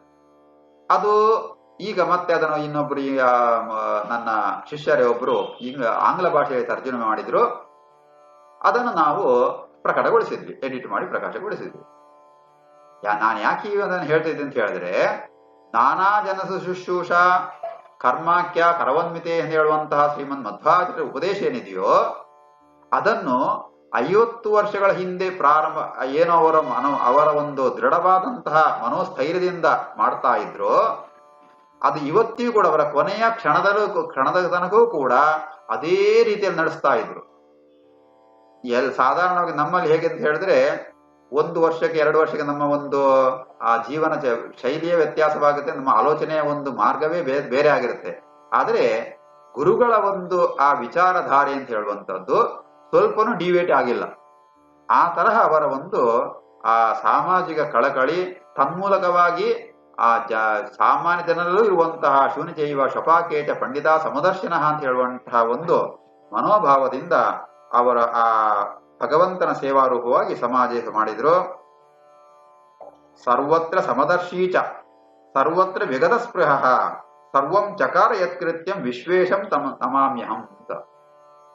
ಸರ್ವತ್ರ ಸಮದರ್ಶೀಚ, ನಾವು ನಮ್ಮ ಸಂಪರ್ಕಕ್ಕೆ ಬಂದ ಕೆಲವು ವ್ಯಕ್ತಿಗಳು ಬಹಳ ತಪ್ಪು ಮಾಡಿದ್ದಾರೆ ಸ್ವಾಮಿ, ಅವರು ಹಾಗಿದ್ದಾರೆ ಹೀಗಿದ್ದಾರೆ ಅಂತ ಹೇಳಿದ್ರು ಕೂಡ ಅವರು ಆ ವ್ಯಕ್ತಿಯನ್ನು ನೋಡೋದಕ್ಕಿಂತ ಅವ ವ್ಯಕ್ತಿಯೊಳಗಿರುವಂತಹ ಭಗವಂತನ ಸನ್ನಿಧಾನವನ್ನು ಅನುಸಂಧಾನ ಮಾಡಿಕೊಂಡು ತನ್ನ ಕೈಯಲ್ಲಿ ಅವನನ್ನು ಹೇಗೆ ತಿದ್ದಲಿಕ್ಕೆ ಸಾಧ್ಯ ಎಂಬುದನ್ನು ವಿಚಾರ ಮಾಡಿಕೊಂಡು ಅದಕ್ಕೆ ಸರಿಯಾಗಿ ಅವರು ಕೆಲಸ ಮಾಡ್ತಾ ಇದ್ರು. ಅದಕ್ಕೆ ಸರ್ವತ್ರ ಸಮದರ್ಶಿ. ಇದಕ್ಕೆ ಕೃಷ್ಣನ ಆ ಸಮದರ್ಶಿತ್ವ ಏನಿದೆಯೋ ಅದನ್ನು ಪೂರ್ಣವಾಗಿ ಅನುಸಂಧಾನ ಮಾಡಿಕೊಂಡು ಅಳವಡಿಸಿಕೊಂಡವರು ವಿಶ್ವೇಶತೀರ್ಥ ಶ್ರೀಪಾದರು. ಸರ್ವತ್ರ ವಿಗತ ಸ್ಪೃಹ. ಇನ್ನು ಯಾವುದೇ ಒಂದು ಕೆಲಸದಲ್ಲಿ ಅವರಿಗೆ ಸ್ವಂತವಾದಂತಹ ಒಂದು ಅಪೇಕ್ಷೆ ಆಕಾಂಕ್ಷೆ ಇಲ್ವೇ ಇಲ್ಲ. ಒಂದಿದ್ರೆ ಅದು ಭಗವಂತನ ಅನುಗ್ರಹ ಅಷ್ಟೇ, ಮತ್ತೆ ಯಾವುದೂ ಇಲ್ಲ. ಲೌಕಿಕವಾಗಲಿರ್ಬೋದು, ಮತ್ತೆ ಯಾವ ಒಂದು ಅಪೇಕ್ಷೆನೂ ಇಲ್ಲದೆ ಯಾರಿಗೂ ಒಂದು ಸಹಾಯ ಮಾಡೋದಾದ್ರೂ ಕೂಡ ಶಿಷ್ಯರಿಗೆ ಜ್ಞಾನೋಪದೇಶಗೊಳ್ಬೇಕಾದ್ರಂತೂ ಅವರು ಏನನ್ನು ನಿರೀಕ್ಷೆ ಮಾಡೋದಿಲ್ಲ, ಒಂದನ್ನು ಮಾತ್ರ ನಿರೀಕ್ಷೆ ಮಾಡ್ತಾರೆ. ನಮ್ಗೆ ಸುಧಾಮಂಗಳದಲ್ಲಿ ಒಂದು ಮಾತು ಹೇಳ್ತಾ ಇದ್ರು. ಏನಂತ ಹೇಳಿದ್ರೆ, ನೀವು ಕೊಡುವಂತ ಗುರುದಕ್ಷಿಣೆ ಯಾವುದು ಅಂತ ಹೇಳಿದ್ರೆ ತತ್ವ ಪ್ರಚಾರ ಮಾಡುವುದು ಅಂತ. ಅದನ್ನು ಬಿಟ್ರೆ ಮತ್ತೆ ಯಾವುದನ್ನು ಅವರು ವಿದ್ಯಾರ್ಥಿಗಳಿಂದ ಎದುರು ನೋಡ್ತಾ ಇರಲಿಲ್ಲ. ಇನ್ನು ಸಮಾಜದಲ್ಲಿ ಅಂತೂ ಯಾವುದನ್ನು ಕೂಡ ಎದುರು ನೋಡದೆ ಕೇವಲ ಭಗವಂತ ಪ್ರೀತನಾಗ್ಲಿ, ಅವನ ಅನುಗ್ರಹವಾಗಲಿ ಎಂಬ ಉದ್ದೇಶದಿಂದ ವಿಗತ ಸ್ಪೃಹರಾಗಿ ಕಾರ್ಯ ಮಾಡ್ತಾ ಇದ್ರು. ಹೋದ ವರ್ಷ ಇದೇ ಸಂದರ್ಭವರ ಹರಿಪಾದವನ್ನು ಎಯ್ದಿದಾಗ ಕಾಲವಾದಾಗ ನಮ್ಗೆಲ್ಲ ದುಃಖವಾಯಿತು. ಹೌದು, ಅವರ 88 ವರ್ಷದ ಆ ಜೀವನದಲ್ಲಿ 89 ವರ್ಷ ಅವರು ಏನು ಮಾಡಬೇಕು ಅಂದ್ಕೊಂಡಿದ್ರು ಅದೆಲ್ಲವೂ ಸಾಧಿಸಿದ್ದಾರೆ. ಅವರು ಎಲ್ಲಾ ಮುಖದಲ್ಲೂ ಕೂಡ ಅವರ ಕರ್ತವ್ಯವನ್ನು ನೆರವೇರಿಸಿ ಅವರು ಕಾಲಾಗಿದ್ದಾದ್ರಿಂದಾಗಿ ಅವರ ಜೀವನ ಪರಿಪೂರ್ಣವಾಗಿದೆ ಅಂತ ನಾವು ದೃಢವಾಗಿ ಹೇಳ್ಬೋದು. ಅದನ್ನು ಹೇಳಿ ಸರ್ವಂ ಚಕಾರ ಯತ್ಕೃತ್ಯಂ ವಿಶ್ವೇಶಂತಂ ನಮಾಮ್ಯಹಂ. ಏನೆಲ್ಲ ಮಾಡಬೇಕು ಅಂತ ಅವರು ಭಗವಂತನ ಪ್ರೇರಣೆ ಮಾಡಿ ಭಗವಂತನ ಪ್ರೇರಣೆ ಸಂಕಲ್ಪ ಮಾಡಿದ್ರು ಅದೆಲ್ಲವನ್ನು ಕೂಡ ಎಲ್ಲಾ ಮುಖದಲ್ಲೂ ಕೂಡ ಅವರು ನಡೆಸಿ ಅದರಲ್ಲಿ ಯಶಸ್ವಿಯಾಗಿ ಭಗವಂತನ ಪೂರ್ಣ ಅನುಗ್ರಹಕ್ಕೆ ಪಾತ್ರರಾಗಿ ಅವರು ಈ ದೇಹವನ್ನು ಪರಿತ್ಯಾಗ ಮಾಡಿದ್ದಾರೆ. ಅವರು ಮಾಡಿಕೊಟ್ಟಂತಹ ಪ್ರತಿಯೊಂದು ಕೆಲಸಗಳು ಕೂಡ ನಮ್ಮ ಕಣ್ಣ ಮುಂದೆ ಇದೆ. ಇನ್ನು ಅವರ ಒಂದು ಕರುಣೆ, ಅದರ ಬಗ್ಗೆ ಹೇಳುದಂತಾದ್ರೆ ಒಂದೇ ಮಾತಲ್ಲಿ ಹೇಳ್ತೀನಿ ನಾನು. ಅದಕ್ಕೆ ಒಂದು ನಿದರ್ಶನ, ಮತ್ತೆ ಜಾಸ್ತಿ ಹೇಳಲಿಕ್ಕೂ ಸಮಯ ಇಲ್ಲ. ಗುರುಗಳ 5ನೇ ಪರ್ಯಾಯದ ಆ ಸಂದರ್ಭ ಜನವರಿ 18ಕ್ಕೆ ಐತಿಹಾಸಿಕವಾದಂತಹ ರೀತಿಯಲ್ಲಿ ಅದ್ಭುತವಾದಂತಹ ಒಂದು ಘಟನೆಯ ರೂಪದಲ್ಲಿ ಅವರು ಸೌರ ಮಾಧ್ವನಮಿಯ ಶುಭ ಸಂದರ್ಭದಲ್ಲಿ ಸರ್ವಜ್ಞ ಪೀಠವನ್ನು ಏರಬೇಕು. ಅದಕ್ಕೆ ಪೂರ್ವಭಾವಿಯಾಗಿ ಶಿಷ್ಯರ ಭಕ್ತರ ಮನೆಗೆ ಹೋಗಿ ಅನುಗ್ರಹ ಮಾಡುವಂತಹ ಕಾರ್ಯಕ್ರಮ, ಗೃಹಪಾದ ಪೂಜೆ. ಅದಕ್ಕೆಲ್ಲ 1 ವರ್ಷದ ಹಿಂದೆನೆ ಅದಕ್ಕೆಲ್ಲ ನೋಂದಣಿ ಮಾಡಿ ಬುಕ್ಕಿಂಗ್ ಎಲ್ಲ ಇತ್ತು. ನಾನು ಕೂಡ ಉಡುಪಿಯಲ್ಲಿ ನನ್ನ ಮನೆ ಇದೆ, ನಾನು ಕೂಡ ಅವರ ಹತ್ರ ಹೇಳಿದ್ದೇನೆ, ಸ್ವಾಮಿ ನಮ್ಮ ಮನೆಗೂ ಕೂಡ ಪಾದಪೂಜೆ ಬರಬೇಕು ಅಂತ. ಆದರೆ ಅವರು ಬೇರೆ ಬೇರೆ ಕಾರ್ಯದ ಒಂದು ಒತ್ತಡದಿಂದ ಕೊನೆ ದಿವಸದ ಕೂಡ ಬರ್ಲಿಕ್ಕೆ ಆಗಿಲ್ಲ. ಅಲ್ಲಿ ಆವಾಗಲೂ ಕೂಡ ತುಂಬಾ ದೊಡ್ಡ ಲಿಸ್ಟ್ ಇತ್ತು ಬಾಕಿ ಉಳಿದದ್ದು. ನಾನು ಅವರ ಕಾರ್ಯದರ್ಶಿಗಳು ವಿಚಾರಿಸಿದಾಗ ಇಲ್ಲ, ತುಂಬಾ ಜನರನ್ನು ಬಿಡ್ತಾ ಇದ್ದಾರೆ, ಯಾವುದೋ ಒಂದು ಕೆಲವನ್ನು ಮಾತ್ರ ಆರಿಸ್ಕೊಂಡಿದ್ದಾರೆ ಅಂತ ಹೇಳಿದ್ರು. ಆವಾಗ ನಾನು ಅನ್ಕೊಂಡೆ, ಏನಪ್ಪಾ ನಮ್ಮ ಮನೆಗೆ ಬರ್ತಾ ಇರಲ್ಲ ಗೊತ್ತಿಲ್ಲ, ಎಲ್ಲ ದೇವರ ಸಂಕಲ್ಪ ಅಂತ ಹೇಳ್ಕೊಂಡು ದೇವರ ನಿಶ್ಚಯ ಅಂತ ಹೇಳ್ಕೊಂಡು ಸುಮ್ಮನೆ ಇದ್ದೆ. ಆದ್ರೂ ಕೂಡ ಕೊನೆಯ ಅಸ್ತ್ರವಾಗಿ ನಾನು ಕೊನೆಯ ಒಂದು ಪ್ರಯತ್ನವಾಗಿ ಅವ್ರ ಹತ್ರ ಕೇಳ್ಕೊಂಡೆ. ಯಾವತ್ತು 17ನೇ ತಾರೀಕು ಮಧ್ಯಾಹ್ನ ತನಕ ಆಗಿಲ್ಲ, ಸಾಯಂಕಾಲ ಮತ್ತೆ ಬಿಸಿಯಾದ ಕಾರ್ಯಕ್ರಮ, ಮಧ್ಯಾಹ್ನ ಹೊತ್ತು ನಾನು ಹೋಗಿ ಕೇಳ್ಕೊಂಡೆ, ಗುರುಗಳೇ ನಮ್ಮ ಮನೆಗೆ ಬರಬೇಕು ಅಂತ. ಆಯ್ತು ಬರ್ತೇನೆ ಅಂತ ಹೇಳಿದ್. ನಂಗೆ ಆಶ್ಚರ್ಯವಾಯ್ತು. ಬರ್ತೇನೆ ಅಂತ ಹೇಳಿದ್ರು, ಹೇಗೆ ಬರ್ತಾರೋ ಗೊತ್ತಿಲ್ಲ, ಬರ್ತೇನೆ ಅಂತ ಹೇಳಿದ್ರು. ಆಯ್ತು, ಮತ್ತೆ ಹೇಗೆ ಸಮಯ ಹೇಗೆ ಅಂತ ವಿಚಾರ ಮಾಡಿದಾಗ ಆವತ್ತು ನಮ್ಮ ಮನೆ ಪಕ್ಕದಲ್ಲಿ ಅವರ ರಾತ್ರಿಯ ಒಂದು ಉಪಹಾರದ ವ್ಯವಸ್ಥೆ ಇತ್ತು. ಇಷ್ಟು ಬಿಸಿ ಇದ್ದ ನಿಮಗೆ ಆದ್ರೂ ಅನುಭವ ಬಂದಿರಬಹುದು. ಅಷ್ಟು ಬಿಸಿ ಕಾರ್ಯಕ್ರಮದಲ್ಲಿ ಅವರ ರಾತ್ರಿಯ ಉಪಹಾರದ ಒಂದು ವ್ಯವಸ್ಥೆ ನಮ್ಮ ಮನೆ ಪಕ್ಕದಲ್ಲಿ ಇತ್ತು. ಅವರು ಎಲ್ಲಾ ಕಾರ್ಯಕ್ರಮ ಮುಗಿಸಿ ರಾತ್ರಿಯ ಪೂಜೆ ಉಪಹಾರ ಮಾಡುವಂತಹ ಸಮಯ ಅಂತ ಹೇಳಿದ್ರೆ ಸಾಧಾರಣ 11:30 ಗಂಟೆ. ಅವರು ಏನು ಹೇಳಿದ್ರು ಅಂತ ಹೇಳಿದ್ರೆ, ನಾನು ಅಲ್ಲಿಗೆ ಬರ್ತೀನಿ, ಆವಾಗ ನಿಮ್ಮ ಮನೆಗೆ ಬರ್ತೀನಿ ಅಂತ ಮೊದಲೇ ಹೇಳಿದ್ರು. ನಾನು ಆ ಮನೆಗೆ ಹೋದೆ. ಗುರುಗಳೇ, ನೀವು ತುಂಬಾ ಸುಸ್ತಾಗಿದ್ದೀರಿ, ನಮ್ಮ ಮನೆಗೆ ಬರದಿದ್ರು ಪರವಾಗಿಲ್ಲ ಸ್ವಾಮಿ, ಯಾಕಂತ ಹೇಳಿದ್ರೆ ಯಾಕಂದ್ರೆ ಮರು ದಿವಸ ಮತ್ತೆ ಅವರು ಅದೇ ರಾತ್ರಿಯೇ ಇದಕ್ಕೆ ದಂಡತೀರ್ಥಕ್ಕೆ ಹೋಗ್ಬೇಕು, 2 ಗಂಟೆಯಲ್ಲಿ ಸ್ನಾನ ಮಾಡಬೇಕು, ಮತ್ತೆ ಮೆರವಣಿಗೆ ಬರಬೇಕು, ದರ್ಬಾರ್ ಇದೆಲ್ಲ ಇದೆ. ನಾನು ಪ್ರಾರ್ಥನೆ ಮಾಡ್ಕೊಂಡೆ, ಗುರುಗಳೇ ಪರವಾಗಿಲ್ಲ, ನಮ್ಮ ಮನೆಗೆ ಬರದಿದ್ರು ಪರವಾಗಿಲ್ಲ ಅಂತ. ಇನ್ನೆಲ್ಲ ಬಂದೇ ಬರ್ತೇನೆ ಅಂತ ಹೇಳ್ಕೊಂಡು, ನೀವು ನಂಬ್ತೀರೋ ಇಲ್ವೋ ಗೊತ್ತಿಲ್ಲ, ಅವರು ಸಾಧಾರಣ ಒಂದು 12 ಗಂಟೆಗೆ ನಮ್ಮ ಮನೆಗೆ ಬಂದಿದ್ದಾರೆ. ಆಮೇಲೆ ನಿದ್ದೆ ಇಲ್ಲ, 2 ಗಂಟೆಗೆ ಅಲ್ಲಿರ್ಬೇಕು, ಎಲ್ಲಿ ಆ ದಂಡತೀರ್ಥದಲ್ಲಿ ಹೋಗಿ ಸ್ನಾನಕ್ಕೆ ಹೋಗಬೇಕು. ಈ ತರಹ ಬಂದು ಗುರುಗಳು ಶಿಷ್ಯರು ಇಬ್ರು ಕೂಡ ಬಂದಿದ್ದಾರೆ, ಅನುಗ್ರಹ ಮಾಡಿದ್ದಾರೆ. ಜೊತೆಗೆ ಈಗಿನ ಆ ವ್ಯಾಸರಾಜ ಸ್ವಾಮಿಗಳು ನಾವು ಹಿಂದೆ ಪ್ರಹ್ಲಾದಾಚರಾಗಿದ್ರು, ಅವರು ಕೂಡ ಈ ಗುರುಗಳ ಜೊತೆಗೆ ಇದ್ರು, ಅವರು ಕೂಡ ಬಂದಿದ್ರು. ಈ ತರಹ ಬಂದು ಅನುಗ್ರಹ ಮಾಡಿದ್ದಾರೆ. ಅದರಿಂದಾಗಿ ಇದರಲ್ಲಿ ನಾವೇನು ಅಂತಹ ಒಂದು ಕಾಣಿಕೆ ಕೊಡ್ತೇವೋ ಅಥವಾ ಅಂತಹದ್ದು ಒಂದು ಲೌಕಿಕ ಒಂದು ಸಂಪತ್ತನ್ನು ಕೊಡ್ತೇವೋ ಅದೆಲ್ಲ ಅಲ್ಲ, ಏನಿಲ್ಲ. ಬರೀ ಒಂದು ಕರುಣೆ, ಶಿಷ್ಯನ ಮೇಲಿನ ಕರುಣೆಯಿಂದ ಅವರು ಬಂದು ಅನುಗ್ರಹ ಮಾಡಿದ್ದಾರೆ ಅಂತ ಹೇಳಲಿಕ್ಕೆ ಬಹಳ ಒಂದು ಅಭಿಮಾನ ಉಂಟಾಗ್ತಾ ಇದೆ ಗುರುಗಳ ಮೇಲೆ. ಇಂತಹ ಗುರುಗಳ ಆ ಸ್ಮರಣೆ ನಮಗೆ ನಿರಂತರ ಇರಲಿ, ಅವರ ರಕ್ಷೆ ನಮಗೆ ನಿರಂತರ ಇರಲಿ. ಆ ಗುರುಗಳ ಒಂದು ಕೃಪೆಯಿಂದಲೇನೆ ನಮ್ಮ ಜೀವನ ಸ್ವಲ್ಪ ಮಟ್ಟಿಗಾದ್ರೂ ಸಾರ್ಥಕವಾಗಿದೆ ಅಂತ ಹೇಳಿದ್ರೆ ಅದು ಗುರುಗಳೇ ಕಾರಣ ಅಂತ ಹೇಳ್ತಾ, ಇಂತಹ ಗುರುಗಳ ಈ ಒಂದು ಆರಾಧನೆಯ ಸಂದರ್ಭದಲ್ಲಿ ಅವರ ಸ್ಮರಣೆ ಮಾಡಲಿಕ್ಕೆ ಅವಕಾಶ ಮಾಡಿಕೊಟ್ಟಂತವರು ನಮ್ಮವರೇ ಆದಂತಹ ಡಾಕ್ಟರ್ ಸುರೇಶಾಚಾರ್ಯರು. ಅವರು ಉಡುಪಿಯಲ್ಲಿರಬೇಕಾದ್ರೆ ನಮಗೆ ಸಹಾಯ ಮಾಡಿದ್ದಾರೆ ಬೇರೆ ಬೇರೆ ರೀತಿಯಲ್ಲಿ. ನಾವು ಉಡುಪಿಗೆ ಬಂದದ್ದಷ್ಟೇ, ಆವಾಗ ನಾವು 10 ವರ್ಷ ಆಯ್ತು ಉಡುಪಿಗೆ ಬಂದು. ಆ ಸಂದರ್ಭದಲ್ಲಿ ನಮಗೆ ಬಹಳ ಒಂದು ಪ್ರೋತ್ಸಾಹವನ್ನು ಕೊಟ್ಟು ನಮ್ಗೆ ಒಳ್ಳೆ ರೀತಿಯಲ್ಲಿ ನಮ್ಮ ಒಂದು ಸಾಧನೆ ಮಾರ್ಗದಲ್ಲಿ ಮಾರ್ಗದರ್ಶನ ಮಾಡಿದವರು ಸುರೇಶಾಚಾರ್ಯರು.